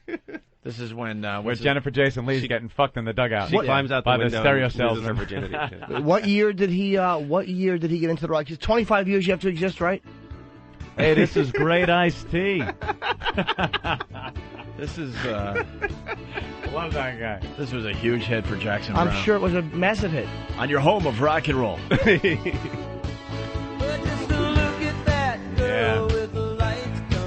Hey, this is the scene when I'm in a pool cabana and I come too quick. I just picture her getting fucked anytime you hear this song. Yeah. Jennifer Jason Leigh is getting it somewhere. I wonder if her husband has to play this when he fucks Yeah, her. when he's banging her, they just pop it on. You know, as a goof, he's done that for her. Remember? Jesus, is this fucking unlistenable? Hey, Red, would you get that out of the hamper? One of the best characters in any movie ever, Damone. And then there was Running on Empty. Thank you, Ben. From The Office. Well, come on, Lawyers in Love. Lawyers in Love. Now that's one of my faves. That was the one that put him over. He wouldn't have been in the Hall of Fame. Wouldn't they even come close? How many years? 25 years in existence to be in the Hall. Yeah. So what year did he go in? Did anybody know? A few years ago? I think it was like within a couple of years. Probably closer to the first year or second year of eligibility, right? Because Jackson Brown's been around for 30 years, hasn't he? Yeah. He did Loadout Stay, one of the biggest rock songs since ever. The late 70s. What's Loadout Stay? Why don't you stay just a little bit longer? Remember that Anybody? one? Just a little bit longer. Yeah. It's lovely. Yeah, sure, that's up there. He got in early, though. How about... Sure, he should have. He's terrific. What about what's his name that was inducted? The jazz Miles Davis. Miles Davis. I'm sorry. Doesn't belong to the Rock and Roll. Love Miles Stop. Davis. Not the Rock and Roll Hall of Fame. Defeats the whole rock and roll Davis. thing. And do you ever just sit around and just like have background music on? No. Or do you need the music to be front and center and you have to rock along with it? I need it to be... You're reading the... something I know. You're reading the Sunday New York Times. What planet is this? And you got a cup of coffee and you throw a Miles Davis CD in. Nope. Why not? Look, I'm not saying you can't appreciate Miles Davis. Are I'm you just checking saying out it's Chill, not rock and roll. Channel 84 on XM? No. XM 84? I have not even come great close to it. background music. I won't go to the channels around it because I don't like it. Do you so ever much. listen to I don't even know what's on it. You listen to classical music? Right. Classical? Ever. Sometimes. It's like Sunday morning type music. No, you know what I find classical music is? It's depressing. It's soundtrack to depression. No. There's nothing uplifting about it. You walk into a house where classical music is playing, you expect to see a casket sitting somewhere where you're supposed to like kneel down and give your respects. It's not music where I want music to lift me up. That's why I'll play ABBA. Who are not in the Hall of Fame. I will play ABBA. There's a song, I got some good, Overture to the Sun.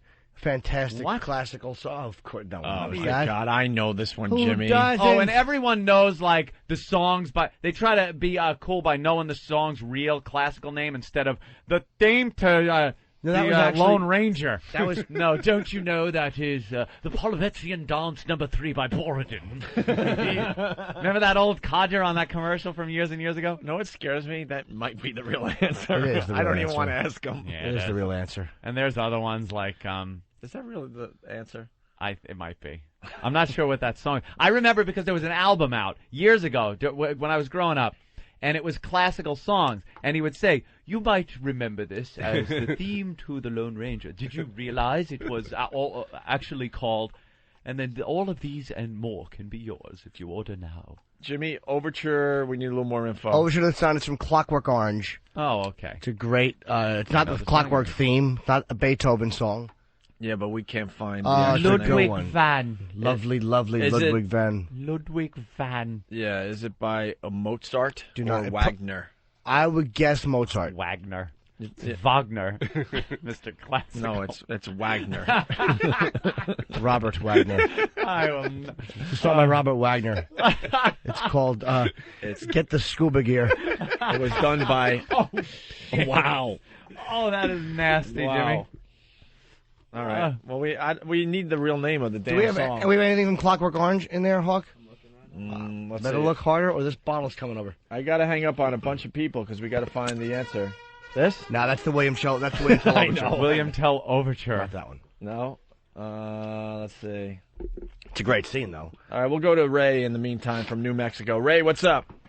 Hey, man, what's going on? Hey. Hey, man, you guys, listen, man, I love Black Sabbath. I love Led Zeppelin. I'm like 43 years old. But there's a lot of great bands right now. System of a Down, Korn, Godsmack, Tool. There's some great bands. All right, listen, you're naming bands that started over 10 years ago. Yeah. I'm talking about bands that are coming out now. What's hitting you now? In the last 2 years. I loved all those bands, too, and continue to love them. What? Huh? System of a Down has not been out. System of a Down is up there. You'd be surprised. They've been around a while now. Maybe not 10, but they're probably up to 7 years now. I saw them on the second stage of Ozfest. Oh, Jesus. But if a band don't freaking party,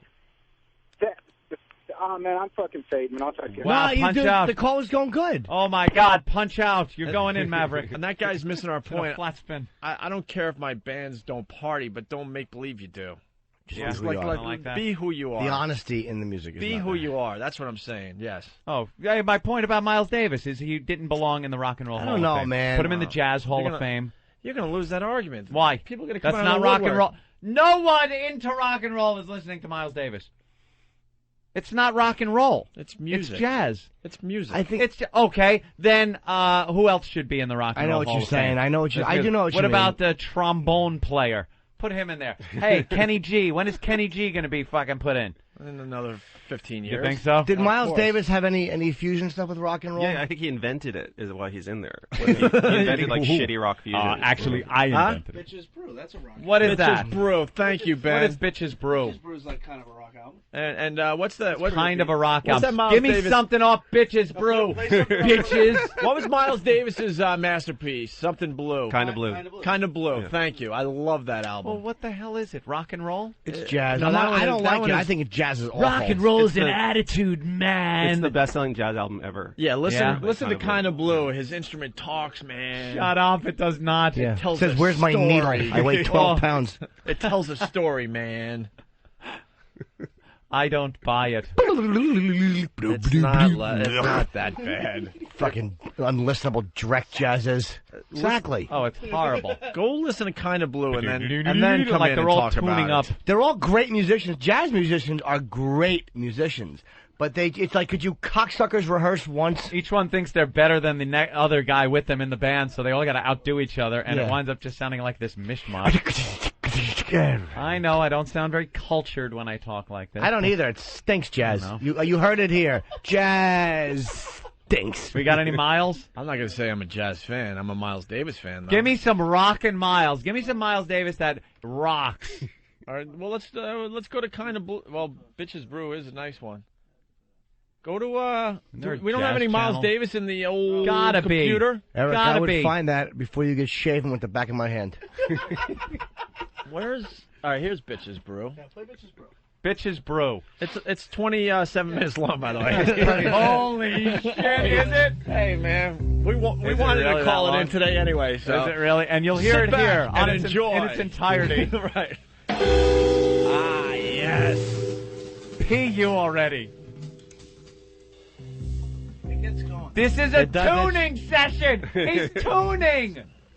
We're like halfway through it. Halfway through it. It will sound exactly like this. Yeah, guaranteed. Halfway through. Right there. Ah, yes. That's like the Muppets. Anthony's trying to jump out the window. I tried to jump out the window. Let it be known.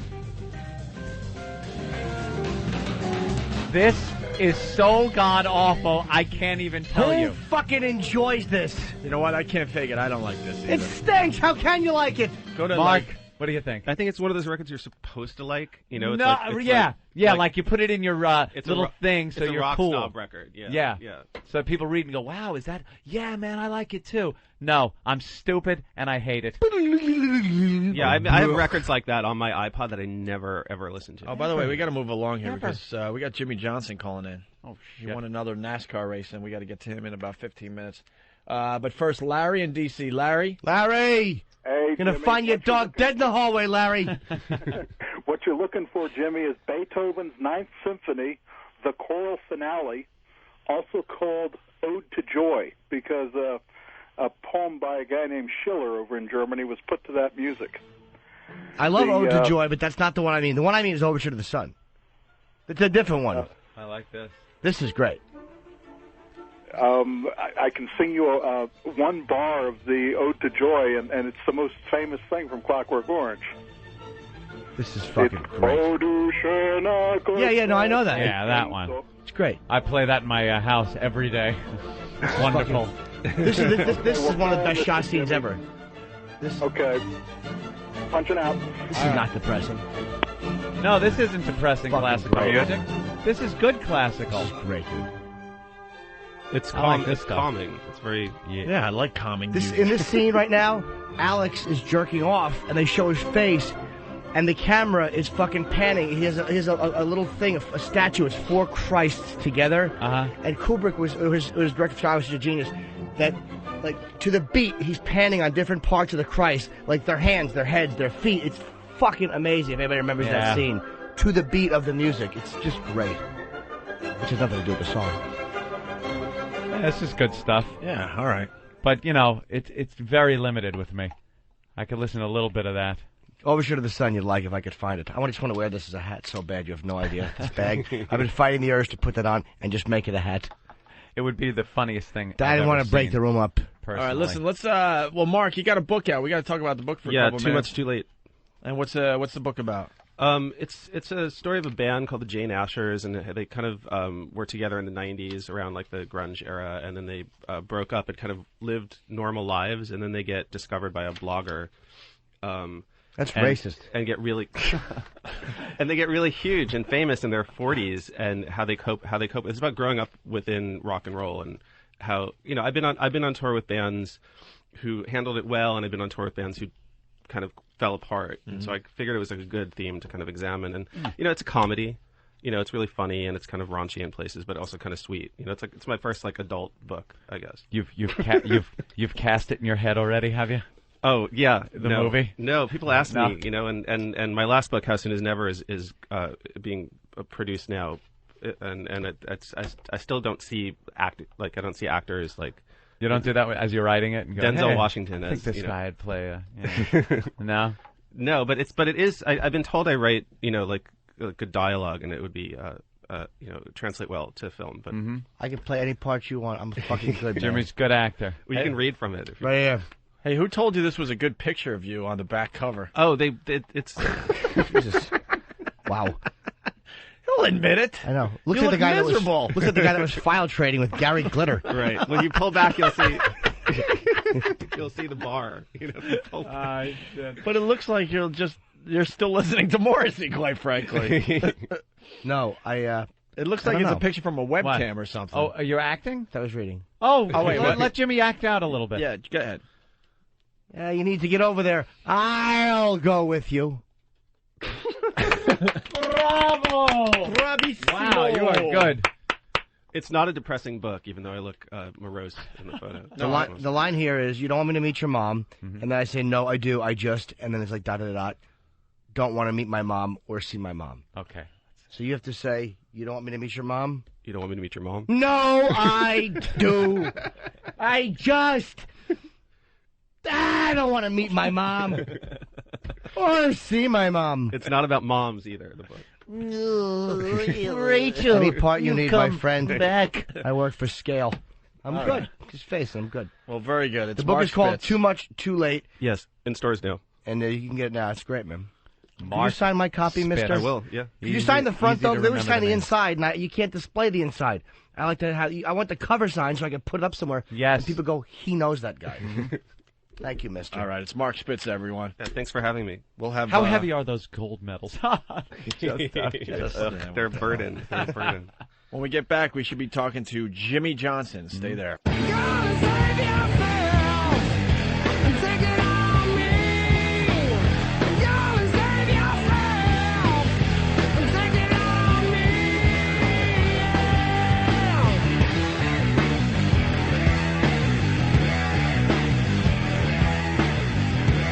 All right, you're checking out the Opie and Anthony program on XM Satellite Radio. The O&A virus spreading across America on this fine Whip 'em Out Wednesday. If you're looking for the WOW stickers, go to opieandanthony.com, and there should be instructions for you. Right. Basically, we're looking for you to send in a self-addressed stamped envelope, all right? It's easy. Jimmy Johnson calling in a few minutes. That was a nice little musical discussion. With Mark Spitz. I like that. That was pretty cool. By the We way, covered guys, a lot of area. There he is. It's a hat, Jimmy. Now I'm going to be laughing all day when I think of that. I don't Put wanna a bag break- on his head. I don't wanna Wear it break like the a room hat. up. Like a hat. Here's the poll up on our gifts yet. Oh, does anyone know? Damn, let me look here. Let me I see had what's that. going on here. Forgot for a second. Maybe, Let's see. I don't have the website up here. no? I don't know. Is it in your favorites? I don't know. It's in my favorites. All right, see if the poll is up there. Also, we got a little press in the Daily News again today. Yes. Yep. We got a couple little hits in the Daily News. This is called stalling because Jimmy Johnson's calling any minute, and we can't get into anything too involved right now. I know what I'd like to get into after Mr. Johnson calls, though. What? I'd love to get into train kills Miss Deaf Texas. Oh, shit. That's right. That happened today. Tragic. It happened like a couple days ago, I think. Do we have audio of it? The actual story, What, news story, or the Something actual of- death? Yeah, audio of the deaf. Knowing nice. Yeah. Of the deaf, I mean. David Hinckley in the Daily News. Just something quick about us today. Michael Harrison, editor of Talkers Magazine, told Opie and Anthony last week it was an oversight not to put O&A among the top 100 talk show hosts. Talkers' annual list had O&A in its second tier. Yes. And David Hinckley not really helping us out because Michael Harrison actually went on to say that we would have been 6 or 7. Number 6 or 7's a far cry from just the top 100. And by the way, we have blown off going on the front cover of Talkers Yes. Magazine for the faithful listeners Have that you? we're following that Screw story. 'em. Yes. Yes, we blew that off. But I say. We're not going to be on the cover doing something wacky. I wanted you to do something not wacky, though. Like what? We don't know what that is. I don't know. We should all put our little heads together. I think you can come up with something that's not wacky. And then we made Lowdown in the same paper, the New York Daily News. It's the gossip page in the paper. What's the lowdown? In Snark Attack. What is that? What's snark mean? Could you get the Isaac Hayes thing? Because we got to play that again real fast. Oh, that looks good. It's going to make the room smell all cinnamony. I like cinnamon. Raisiny You want and one, toasted. Jimmy? Nah, No. you eat it. You're hungry. Who cares about me? I'll give you a piece of raisin toast for that fine glove. I like raisin toast. Oh, no. Smell it, Jimmy. No, I smell it from here. What do you say? It's an even Smells- trade. it It's an smells even trade. raisiny. It's an even trade, no? That is delicious. But do we know what snark means? Snark attack? No. It's kind of like shark, but with an N. Oh, okay. That explains it then. Thanks, Jimmy. No, but it's like Black shark. it's snark attack with a big exclamation point. And then and they make the same point you made yesterday, Anthony. Of course they did. What point was that? Did someone get to Isaac Hayes? Uh-huh. This is exactly what you said yesterday. Scientologist Hayes was the voice of Chef on South Park, but just quit the Comedy Central hit, citing intolerance and bigotry toward religious beliefs. Only last December, Hayes went on Opie and Anthony's XM radio show and didn't mind a recent episode ridiculing Tom Cruise and Scientology. Yep.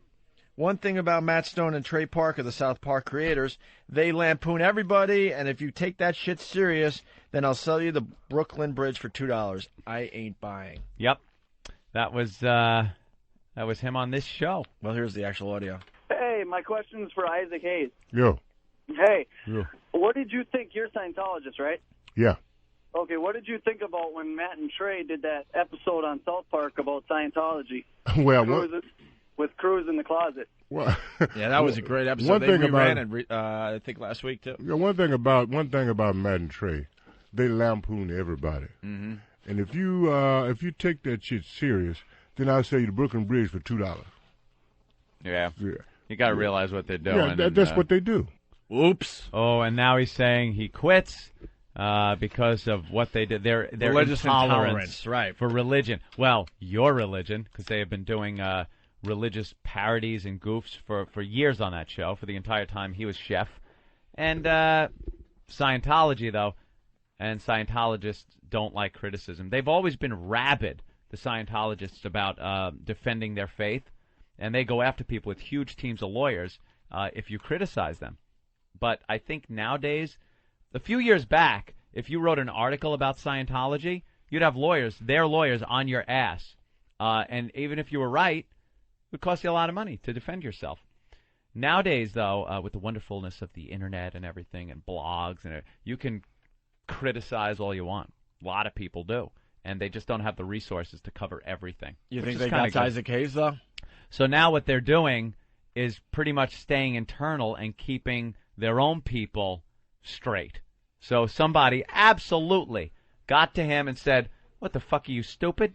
What, are you crazy? You don't go on a show and talk about..." We're out there talking about how that was awful for them to play that on South Park, and a character on South Park is a Scientologist, and he's saying, "Oh, it's no big deal. Now you quit." You know who asked for the audio? Who? Keith Olbermann. Really? Asked for the audio. They might do something with it on Wow. MSNBC. Keith Olbermann is still having a very good time doing his show. Mm-hmm. Unlike Bill O'Reilly.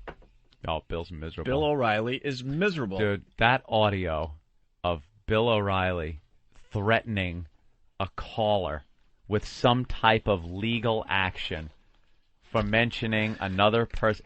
It is so desperate, like he's talking to 3-year-olds. He's out of touch. As a daddy. Now you don't do that. Just chastising his listeners like they're children. And Keith's response to it is hysterical. Do we have that audio still? I hope so. I see a madman pawing through CDs right now. I know. No, that's all right. Oh, my God. He's going crazy. There it is. Thanks, E-Rock. Yeah, this is what this douchebag O'Reilly is all about. And he really is. Another guy that just doesn't know how to have fun anymore. Doesn't know how to have fun, and he's out of his mind. How do you think you can threaten people to this degree for calling into a radio show, regardless of what you're saying? You can say whatever you want. You could say, you could curse. You're not going to get in trouble. You can criticize the host. You can mention other people's names, other radio hosts' names. Doesn't matter. There's no legal recourse unless you do something like make a threat against someone's life, against the president. Or sing a copywritten song. Oh, that'll get you in big trouble, Jimmy. Well, we got to put this on hold. So we got a big star on the phone. Jimmy Johnson. Yes. Congratulations, sir. Thank you so much. Another victory for Jimmy Johnson. It's been a good start to the season. A good start. You're the points leader, my friend. Yes. And you're blowing off races here and there at times. Didn't you blow off one race? No, we're gonna stick in there. Keep trucking. Lots of trophies. That's the goal. And big goal is that big trophy at the end of the year that NASCAR passes out to the champions. So hopefully we can do that. What was I reading though? You blew off a race for something. Was that last season then? No. Forget it. We can joke about something like that. No, but it's okay. It's never happened. I mean, we can say that I had a big night the night before and just didn't feel like doing my job, but not the case. So what is it? What's giving you this success? It's, I know you guys hear it all the time, and Hold it probably on gets a minute, corny. Jimmy Johnson. What? I don't want to be made the fool today. Why is that? While he took a week off of racing, NASCAR went to Mexico last week. You didn't go to Mexico? No, that's for the Busch Series. Oh, okay. That's where I was confused. Okay. I told him that earlier. He and Jeff Gordon went snowboarding. You thought you had me, didn't you? Yeah, I told him. I'm like, that was the Bush series. He's No, like, no, it no. wasn't. But there's a reason I bring this up. Why would I bring that up? It's boring. Yeah, you missed a race. Who cares? But I like this little story, though, that was attached to it. All right, so instead of doing that, you and Jeff Gordon went snowboarding, okay? There was a whole group of us. We had a blast up there in Aspen snowboarding. Very cool. You were in Aspen? Yes. Oh. So you're a California guy, and you're hooked with the celebs. So we hear? Yeah, know a couple guys. All right, here's the story. Because he's a celebrity. The paparazzi got a shot of Jimmy's wife getting out of a limo with Nick Lachey. See, he's laughing. You want to know what the limo was? What was the limo? The car that I was driving, and if you look in the photo, you can see where they totally cropped me out. My arms there, like holding my wife's shoulder. Really? They totally cropped me out. And, like, have a picture with Nick standing next to my wife and try to make something out of it. Thank you. That's the story I'm getting into. This is what the paparazzi do. Wow, bastard. So Nick Lachey is getting out. That's flattering to you, Jimmy. You must have I don't know what your wife looks like, but the paparazzi think she's a fine piece of ass, obviously. She is gorgeous. So Nick Lachey, is right next to your wife, so they take the picture. You're in the same picture, but they crop you out to make it a better story. Absolutely. So you're part of that whole thing. Jesus. Oh, yeah. It's amazing. I feel bad for him. I mean, unfortunately, in Hollywood, the celebs out there in L.A., they have to play into that scene and go out and be seen and take the photos and take the abuse to, really grow their worth in their industry. But, man, that's a tough world. Those guys, I thought we had it bad with, being at the racetrack with 150,000 fans at times. But, the fans are awesome. Those camera people, they're out of control. But you're kind of now getting into the realm of being a celebrity like that, where people want to know more about you. They want pictures of you. It's different than some of the NASCAR drivers. I mean, quite frankly, I don't think the press really wants to know what they're doing or get pictures of them. But you're kind of in that thing where you're a young guy, and they kind of want to make news. Yeah, I mean it comes with the territory. I've watched Jeff Gordon go through some different things, and I'm sure so far it's all been very positive things for me, and I'm sure at some point there'll be something that I don't want to have happen. But it comes with it, and you try to walk down the road and live your life, but at the same time look over your shoulder every once in a while and make sure you're not doing anything stupid. Very good. Do you ever ask to smell Nick's fingers? Oh, God. Jesus. Oh, why did he? Why do I got to be the hole here? Opie. Well, Now. I mean, a lot of people feel sorry for him because he split with Jessica Simpson, but I'm imagining he's doing just fine, if not better. If I dare say. Well, if he's in your car, apparently you're friends with him. I would gather. Yes. Yeah. Okay. So you talk. He's doing well. Is he doing all right? Yeah, he's doing good. I mean, I do have to say he's a good dude, and he definitely loved his wife and cared for her, and it's been tough on him. But now that he has worked his way through all of those emotions, he's in full force living the life. In full force. At least he's out looking. Wow, yeah. Jeez, imagine these guys just stepping into a bar atmosphere or some kind of a ski lodge. The girls probably just come flying at him. When were you in Aspen?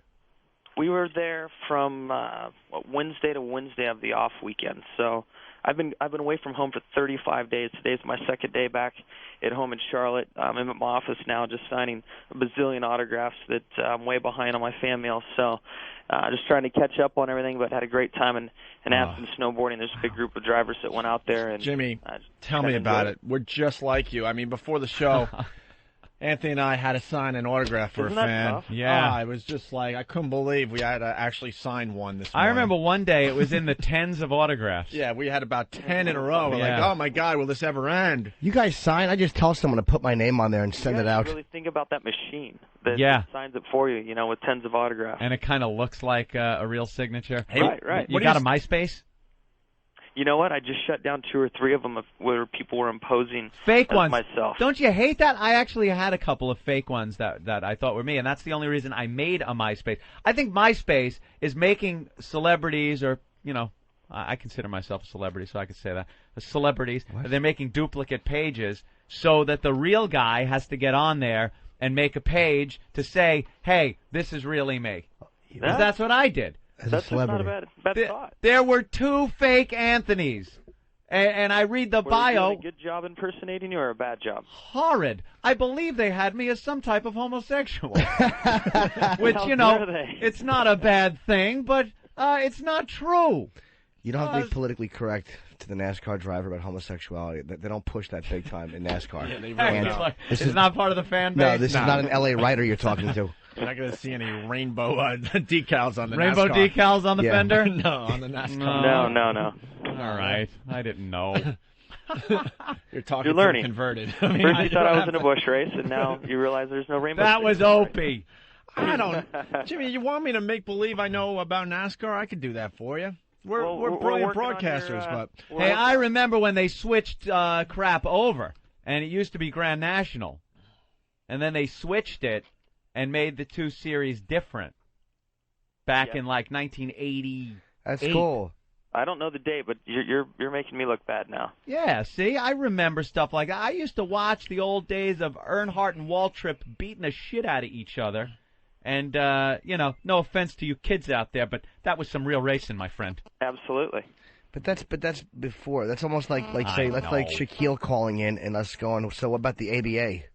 Exactly. No, you guys are tearing it But up. he won Daytona 500, and I was watching, and I'm like, hey, I interviewed that guy. Mm-hmm. That was a good day for us, man. It's been an awesome start to the season. We've won 2 and finished second in the other one, so I don't know what happened that day, but you know we're really trying to improve. How much luck is involved as opposed to, I mean, your crew being there for you? Because we all know when you ask somebody, why are you winning like this, they say, well, the crew and the car's running great, and I'm driving like better than I ever have. How much luck is there involved that something just doesn't happen?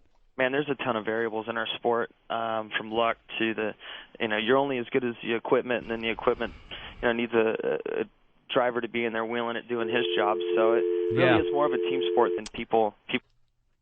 Mm-hmm. He's still there. Don't worry. Yeah. Where'd he go? He's still there. Wait, but I can't get him back. Hello? Here he is. Jimmy, sorry about that. There you go. Did you guys lose me? Someone's screwing with a phone. Beautiful. No, I'm trying to. Tight show you run there. Yeah, I know. No, Please. I'm trying to call my brother because he's a huge NASCAR fan. Our team is awful over here. We'd fly. If this was an auto race, if this was a NASCAR race, we would be flying out of the pits and you'd see all 4 tires come flying off the car. Falling off. Yeah, Nice. and no one would want to take the blame for it. But when they do work hard, they concentrate on the wrong shit. Like you pull into the pit and stupid Eric would get out the brushes and try to wash it. Fucking that would be rifling through the glove compartment looking for his package. A lot of times it is a team effort, every one of your teams and stuff. But is there something that has ever happened during your career where you can definitely blame it on one guy, the reason you didn't win? Yeah, if somebody crashes you. No, I mean like what your team, an equipment failure, somebody didn't put a hose clamp on right, or something, and you go, you son of a bitch. I can't say in my Cup career that I've had a mechanical failure. Really? Yeah. We've had some different things that broke, and there were experimental parts that we knew had the potential of breaking, but we were willing to risk it. But I've never had just something random or stupid fall off one of my race cars. You just jinxed yourself. Yeah, thank you. Knocking on wood now. Sorry, man. You gotta keep knocking. Let's go to Greg in California. He's got a question for you. Greg. Yeah. You're on with Jimmy Johnson. Morning. Hey, good morning, Jimmy. Hey, buddy. Glad to hear you on the radio with O&A. But O&A is missing one of the biggest things here. Nobody has started off the NASCAR year with a shotgun start like you've had this year. How does it feel to be standing right now in a position where you can break all records? I mean, you've passed Dale Earnhardt Jr. with what he has accomplished. You are gaining on Tony Stewart, and in a short amount of time. You have never finished out of the points. NASCAR Winston Cup points, Nextel Cup points out of the top 5 yet. I appreciate it. It's been first of all a kick-ass career, great start to the season.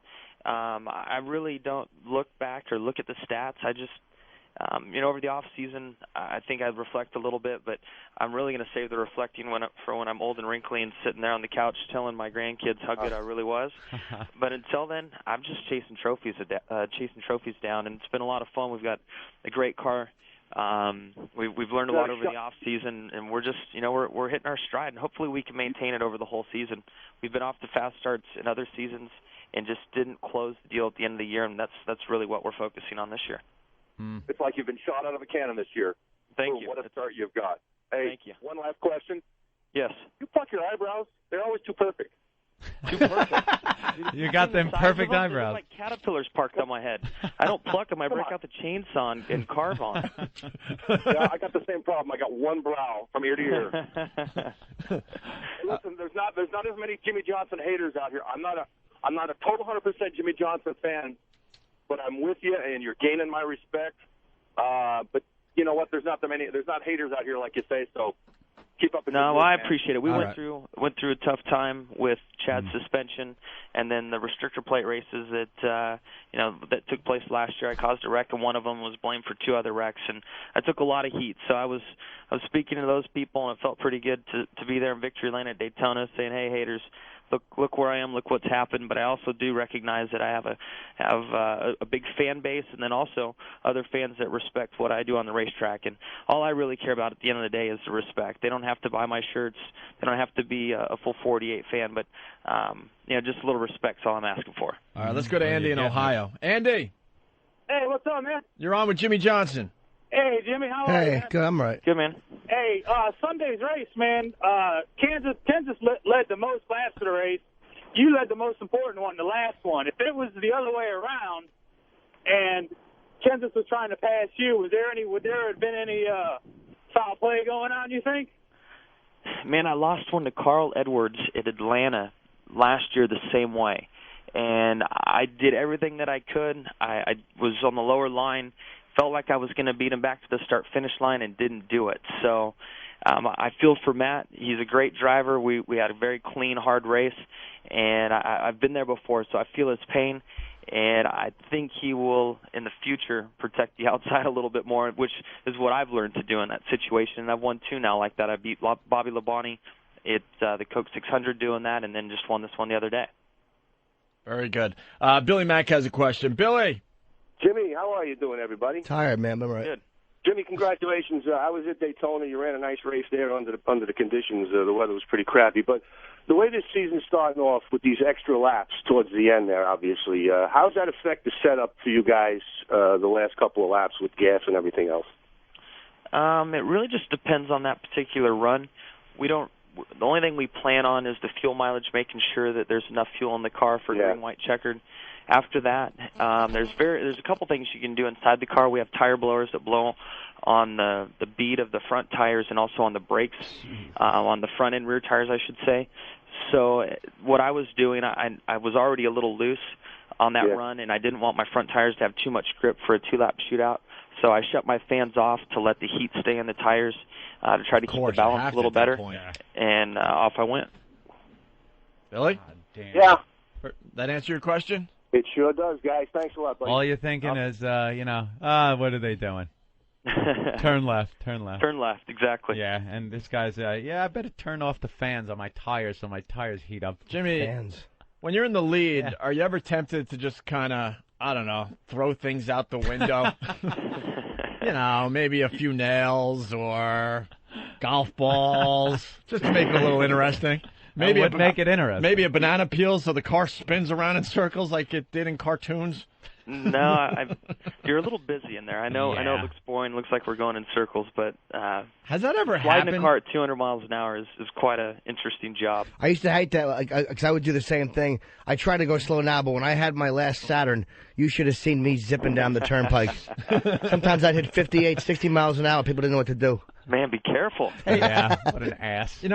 We really don't know much about NASCAR. We're not going to try to fake it, but are there any stories out there like that? What's the craziest thing you heard ever happen during a race? One thing, you mentioned stuff falling, thrown out the windows or falling off the cars. I know that Jimmy Spencer, I believe it was, needed a caution a few years ago. Maybe it was 5 or 6 years ago. And there's a piece of roll bar padding. We have roll bar padding to keep our arms from smacking the tubes inside the cockpit area. And he pulled a piece off and threw it out the window and got a caution. In the process, he was about ready to go a lap down, and he got a caution, which helped him out. And then I've also heard of cars in the old days. you've got to meet. NASCAR didn't have such a tight tech inspection, and they would only weigh the cars before the event. So all the teams were filling their race cars full of lead shot, and when the car would drive off under the caution lights at the beginning of the race, the drivers would pull a pin and would drop all the lead shot out of the car. Now the car was 20 or 30 pounds lighter. That rocks. Wait, what's lead shot? How do you do that? It's like what you have in a shotgun shell. Yeah, exactly. Lead shot out of a shotgun shell. Yeah. Oh, that's funny. Well, Jimmy, you do a show on XM for a half hour. Yes. The guy's busy. I understand. But NASCAR is alive and well on XM. It's XM 144, and you do a show from 7 to 7:30 on the East Coast time, I should say. Yes, we're having a blast with it. I have to give you guys some props.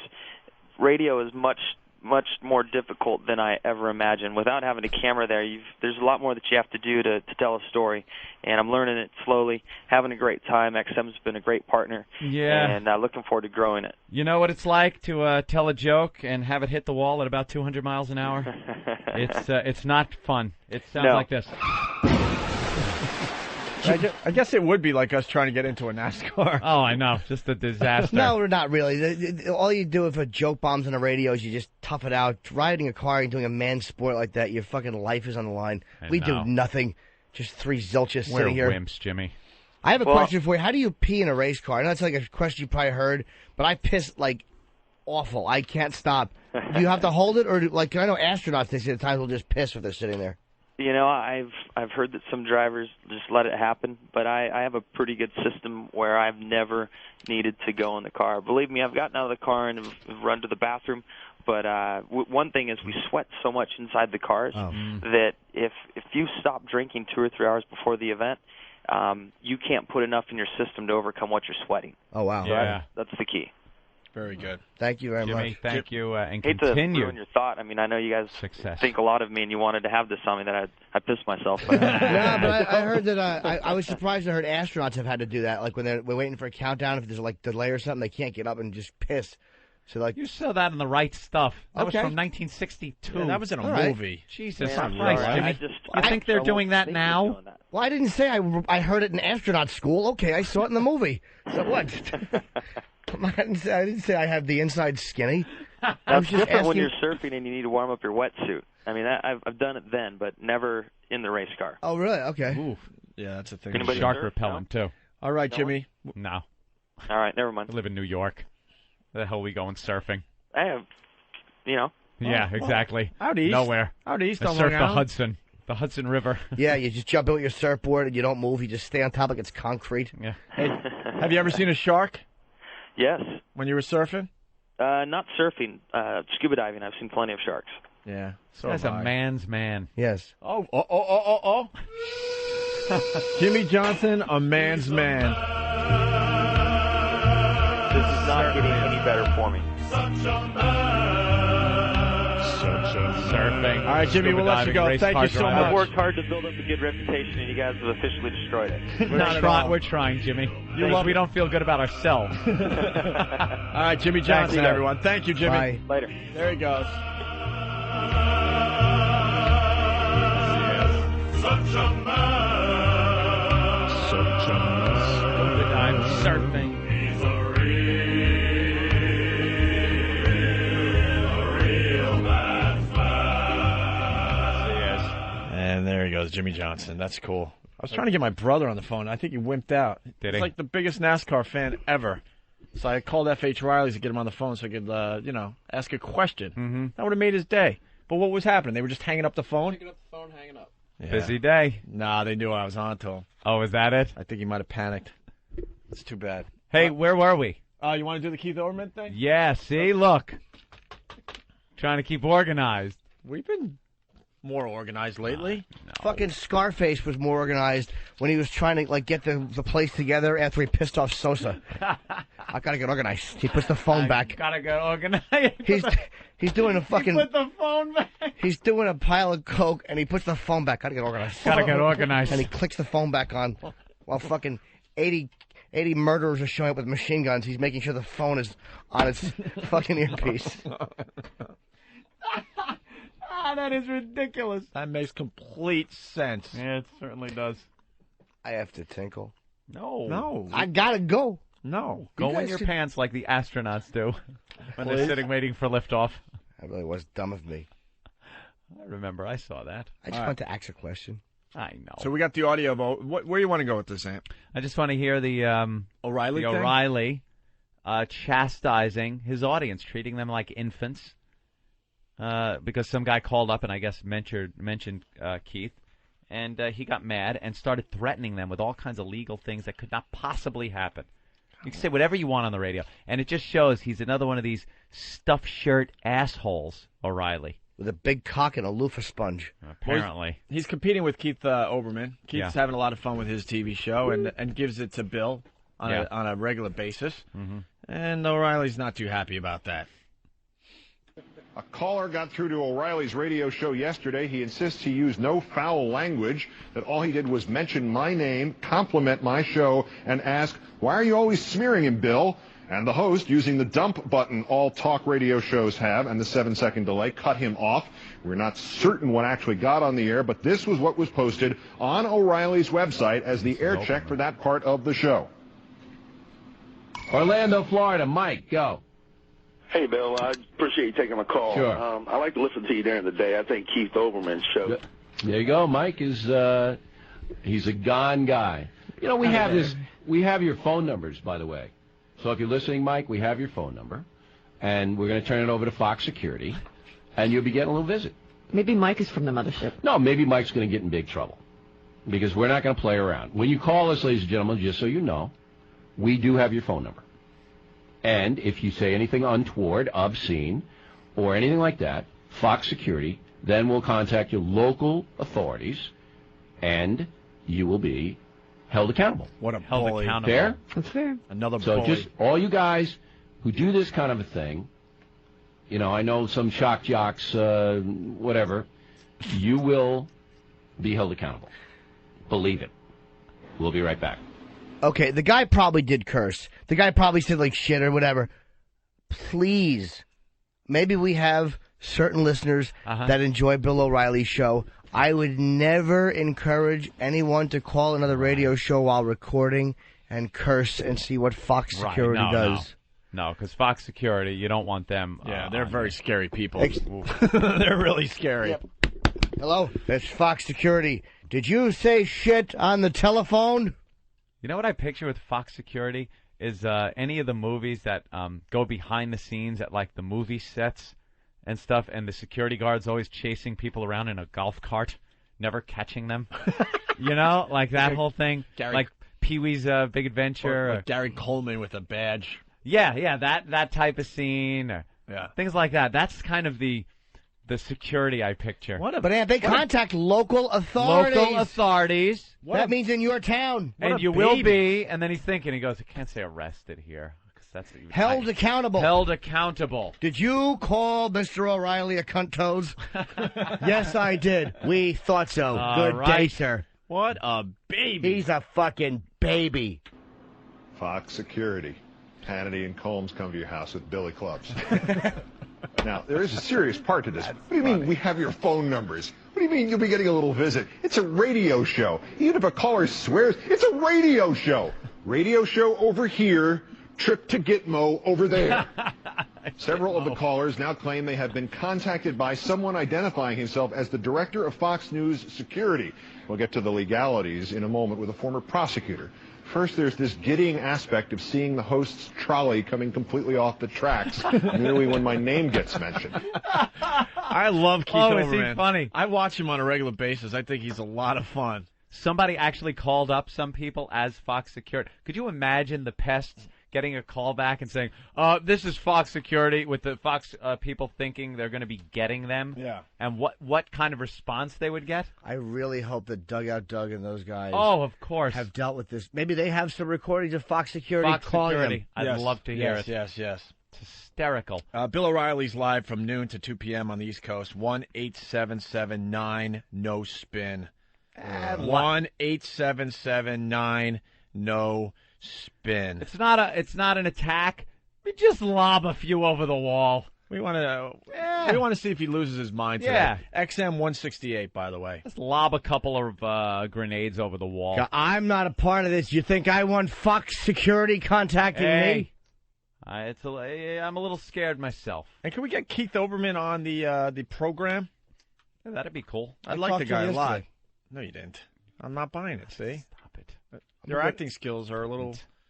No, you're just. yesterday. I talked to him. Where you going? So here's Susan Phelan, former Connecticut state prosecutor, on legality of calling a radio show and being a pest. Right? He seems to think, or wants his listeners to think, that if they don't cooperate, they can get into some kind of legal trouble with Fox Security. Joining me now, former Connecticut state prosecutor Susan Phelan. Thanks for your time tonight. Hi, Keith. Having done call-in, I've done call-in radio off and on since 1975. I thought I knew this thing pretty well. The caller can only get into trouble if he threatens a violent or illegal act, right? The only person that's going to get in trouble here is Bill O'Reilly. He's lost the plot entirely. To think that you can commandeer local law enforcement to be your personal henchman because you don't like something a caller said on the air is absolutely outrageous and absurd. It's an abuse of the media. It's an abuse of law enforcement. And he's now the one engaging in threatening behavior. You can't do that. He's crossed the line. What did the caller say that's obscene? Keith Olbermann? I don't think so. Even if the guy cursed, it's not the guy's responsibility to not curse. It's your responsibility to not let it go out over the air. Right. You can't. It's not even the jock's. Like, if a jock was on the air and cursed, the jock doesn't get fined by the FCC. The station does. It's the station's responsibility to keep curses off the air. It's certainly the last person in the chain is the caller that cursed. You know, you're not going to get in trouble for that. There's certain language, like I remember when I was a kid, my grandmother had a big falling out with her friend Ruth. Ruth. And I didn't know what happened, and I said, my grandmother told me that they had an argument, and at the end of it, Ruth questioned her integrity, and Ruth said, "You're full of turkey." You're full of turkey. She said that? Well, I looked back, I realized I was a young lad. Ruth probably said she was full of shit. But my grandmother was protecting me and said, "You're full of turkey." So for years, I never understood why they would fight over "you're full of turkey." My grandmother was giving me a bunch of bull turkey. Malarkey, I think. She was giving me a bunch of bull turkey. Bull turkey. I'd like to kick her right in the chicken gizzard. That's, by the way, that's nice talk for Cumia. We got more audio. The people behind this say that one of their callers, spinners they call themselves, actually got calls today from somebody identifying himself as a former New York City policeman who is now director of Fox News Security, who advised that organizer that if you call anyone too often in this circumstance, you can be charged with harassment. Is that a scare tactic, or is there anything to that particular claim, the idea of harassment? I think that's a scare tactic because what is too often? If one called and said every single day, I love you, and he likes your message, is that too often? Is it only too often when he doesn't like what you're saying? The harassment here is coming from Bill O'Reilly to that caller. That caller calling up and saying your name on there. How is that harassment? It's a public radio show. He's inviting people to call in. That person has a First Amendment right to say your name on the air. Bill O'Reilly doesn't have a First Amendment right to threaten a visit from law enforcement as if this person's committed some kind of criminal behavior. He just can't take it. He can't. Baby. He lost his mind. The trolley off the track line. Love that. He's full of Is there some line that you can cross when you're being asked to call into a radio show to be a participant? Of course, one's First Amendment right ends where somebody else's nose begins. You can say what you want to say, but you can't use threatening behavior. You can't say, I'm going to kill you. If something like that is said on the air, that's clearly a threat. That's more than harassment. There can be an on-air stalker, but can you really tell me that calling into the Bill O'Reilly show and using the name Keith Olbermann is harassment, is stalking, is crossing the line, incites violence, is obscene or foul or illegal? Her voice should be illegal. And for a host to threaten the power of the media, Fox News' security force, to call local law enforcement to knock on your door and say, hey, buddy, you're in trouble because you said Keith Olbermann's name on my show is patently absurd. And the only one that's going to get in trouble on this one is Bill O'Reilly. I'll bet you the guy, something tells me the guy cursed. The guy probably said, you suck, your show fucking. The guy probably did curse. But even with that, Tough turkey, Bill. He dumped out, and you move Tough on. turkey, Bill. You get on there and start threatening with all kinds of legal mumbo-jumbo. And everyone knows Bill O'Reilly's a tight ass. Yeah, stop. He's a real tight ass. You know, this is becoming a very uncomfortable work environment, and I'd like to say that the profanity should stop, or I may take legal action. All right. Shut up. Could Bill O'Reilly, could Fox News be charged with harassment of some sort? Well, I think that this has to be investigated. I think if Bill O'Reilly, in fact, made that threat on the air and, in fact, followed it up with someone from Fox Security and, in fact, local law enforcement was called, I think that has to be investigated because that is an abuse of Bill O'Reilly's power, and it's an attempt, literally, to commandeer local law enforcement to be his personal henchman so that he can be the censor, the arbiter of what's allowed to be said on his show. How can it be illegal? How can it be a crime to say Keith Olbermann on the Bill O'Reilly show? How great would it be if Bill O'Reilly was arrested, tried, convicted, and raped? Wonderful. All in a 1 hour period. Yep. All right, let's say hi to Lon in Georgia. Lon. Yeah. What's How up? are What's you, going on? Lon? Hey, Lovekin man. of Mice and Men. Thanks for calling the program. Stupid Jim, name. What's going on? Nah, man, it's a good name. Yeah, it is. Now, 1910. Lon Chaney. Yes. Yeah. Exactly. I was wanting to talk about Keith Olbermann. You know, he was one of the loudest critics of the Club Gitmo shit, you know, about the abuse of the prisoners down there. You know, he'd be on there nearly crying about it and shit. He's a fucking pussy. All right, so he's probably, is he a liberal? So what? I mean, I'm sure maybe either way, he's still right about this one. Don't like his politics. You could still think, he's funny. Well, hell, he might be funny, but still, I mean, he's just a fucking pussy. Dude, I don't understand the love for him, you know. Dude, because he's look, politically, maybe he's repulsive, but so what? The issue here is if he still has a sense of humor, and O'Reilly's a boob. How come so many people base their relationships on political affiliation? Like why do I do it? This guy sees this guy as just a pussy, and he hates him, and I don't see where the love comes from because of his politics. I could give a shit if the guy. There are plenty of liberal scumbags out there and conservative scumbags. And there is a couple of liberals that I find very funny and don't care about their politics. I don't agree with them at all, but you can still find them funny. You can't even find humor in somebody that is a liberal. Yeah, sure. I mean, I can laugh at him as I'm Opie. shooting at him. Huh? Opie's a good, funny liberal. He's not really a liberal, though. Well, compared to this guy? Yeah. He's probably a liberal. I'm not a liberal. Hey, Anthony. Compared to this guy, I'm a liberal. Jesus Christ. Hey, I'm a I don't give a shit guy. Yes, sir? Hey, add me to your friends list on Facebook. I've been, I hadn't heard from you in like 3 days. I know. I just ran through all of my messages. Sorry, I had to blow out 36 pages of messages. I just had to blow them out. I answered maybe 5 of them because I don't have my computer set up.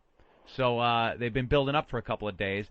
But I added all the friends, and I'm not going to have my computer for a while, so the MySpace thing is going to slow down. Be patient. My brother wants to be in your top 8.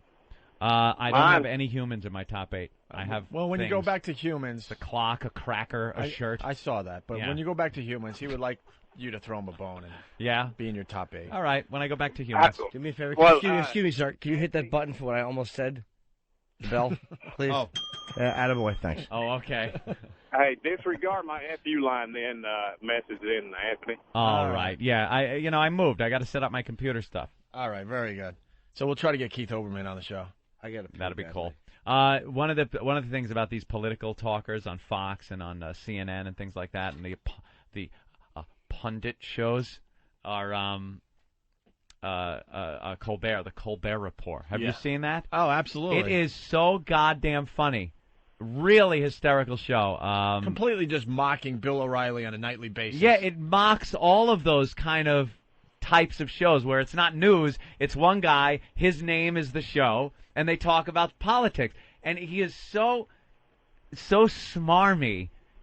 He plays it perfectly. He plays the sarcastic. He's supposed to be like a heavy, hardcore right-wing conservative, but it's so sarcastic, and he does it perfectly. It is one of the funniest shows on television right now. He is really a funny guy. Yeah. However, it's just so typical of Comedy Central. That's what they put on. Nick DiPaolo's pilot was supposedly very funny and didn't get picked up. Really? Of course not, because it's not a liberal point of view. I don't care if the listeners get mad. That's what Comedy Central does always. However, Colbert is hilarious. The character he portrays is perfect for that, though. He's got that kind of where he almost looks reputable as this newscaster, like they all do. They put the suit on and stuff, and you're the part now. You're the guy. My favorite is when he has guests on. And every other show, they invite the guest on, and the guest comes out, and the audience applauds, and the guest bows or waves and sits down, and they have an interview. His format, the guest is already seated at a table far away from his desk. He introduces the guest's name, stands up, and applauds and bows himself as he walks over because he is the most important person on the show. And he bows and thanks the audience for applauding him as he sits down with the guest. That's like Andy Kaufman stuff. Oh, man. It's beautiful. You ever see Funny. Andy Kaufman mock talk shows? Yeah, where he's like 10 feet above the guest in a desk. He's in a desk that's 10 feet off the ground, and Yeah. the guest is way below. Talking down to him. To show a power position. Perfect. Yeah, by the way, why don't we get Tony Clifton on the show? I have contact information. Yeah, we can for get him. Tony on. Sure, I would why love not? to have him on there. Hey, Keith the Cop, what's up? Morning, gentlemen. Hi, Keith. Hey. I'm just going over the New York State penal law in regards to the aggravated harassment section. And when you actually read this penal law section, it's pretty much written for every single fan of our show. Oh, really? And it says a person is guilty of aggravated harassment in the second degree when, with intent to harass, annoy, threaten, or alarm another person, he or she, and then it says communicates with a person anonymously or otherwise by telephone, telegraph, mail, any other form, in a manner likely to cause annoyance or alarm. Yeah, but I don't think that fits a radio show that is accepting and soliciting phone calls from people. That's probably private. You know, if you call a private line like you would call a radio station, you'd get in trouble on a daily basis. Right. But if it's a radio station and a talk show host, I think that's different. Where you're encouraging people to call the show. Right. You're giving out the phone Yeah, number and yeah. everything. I used to make prank calls where I'd call somebody and I'd go, "Do you have Prince Albert in a can?" Right. And they'd say, "Yes, I do." And then what would happen? I would say, "Yeah, well, then why don't you get AIDS?" And the ironic thing is I did this when I was 10 and there was no AIDS. All right. Hey, can we I was save ahead of my time. Can we save the train kills Miss Deaf Texas? Yes. For We're tomorrow? going to have to, as well as the gift giving, because I'm here tomorrow and I'm gone Friday. I think I'm only here for 3 hours tomorrow. Tomorrow you give out the gifts, right? I give out the gifts. The poll is up on opieandanthony.com. You, the listener, decide who should get the glove that is signed by Jake LaMotta and others, and who should get the really cheesy, cheap hat that is also signed by Jake LaMotta. Please vote for me, please. And tonight, look, Opie's ahead of me. And if you want to vote for Anthony, you can go to Jim Norton's MySpace. There's an Anthony section. No. I'll be at the Stress Factory tonight with Florentine for a benefit. Good cause. Come down. It's a very good cause. Excuse me. Yes. All right.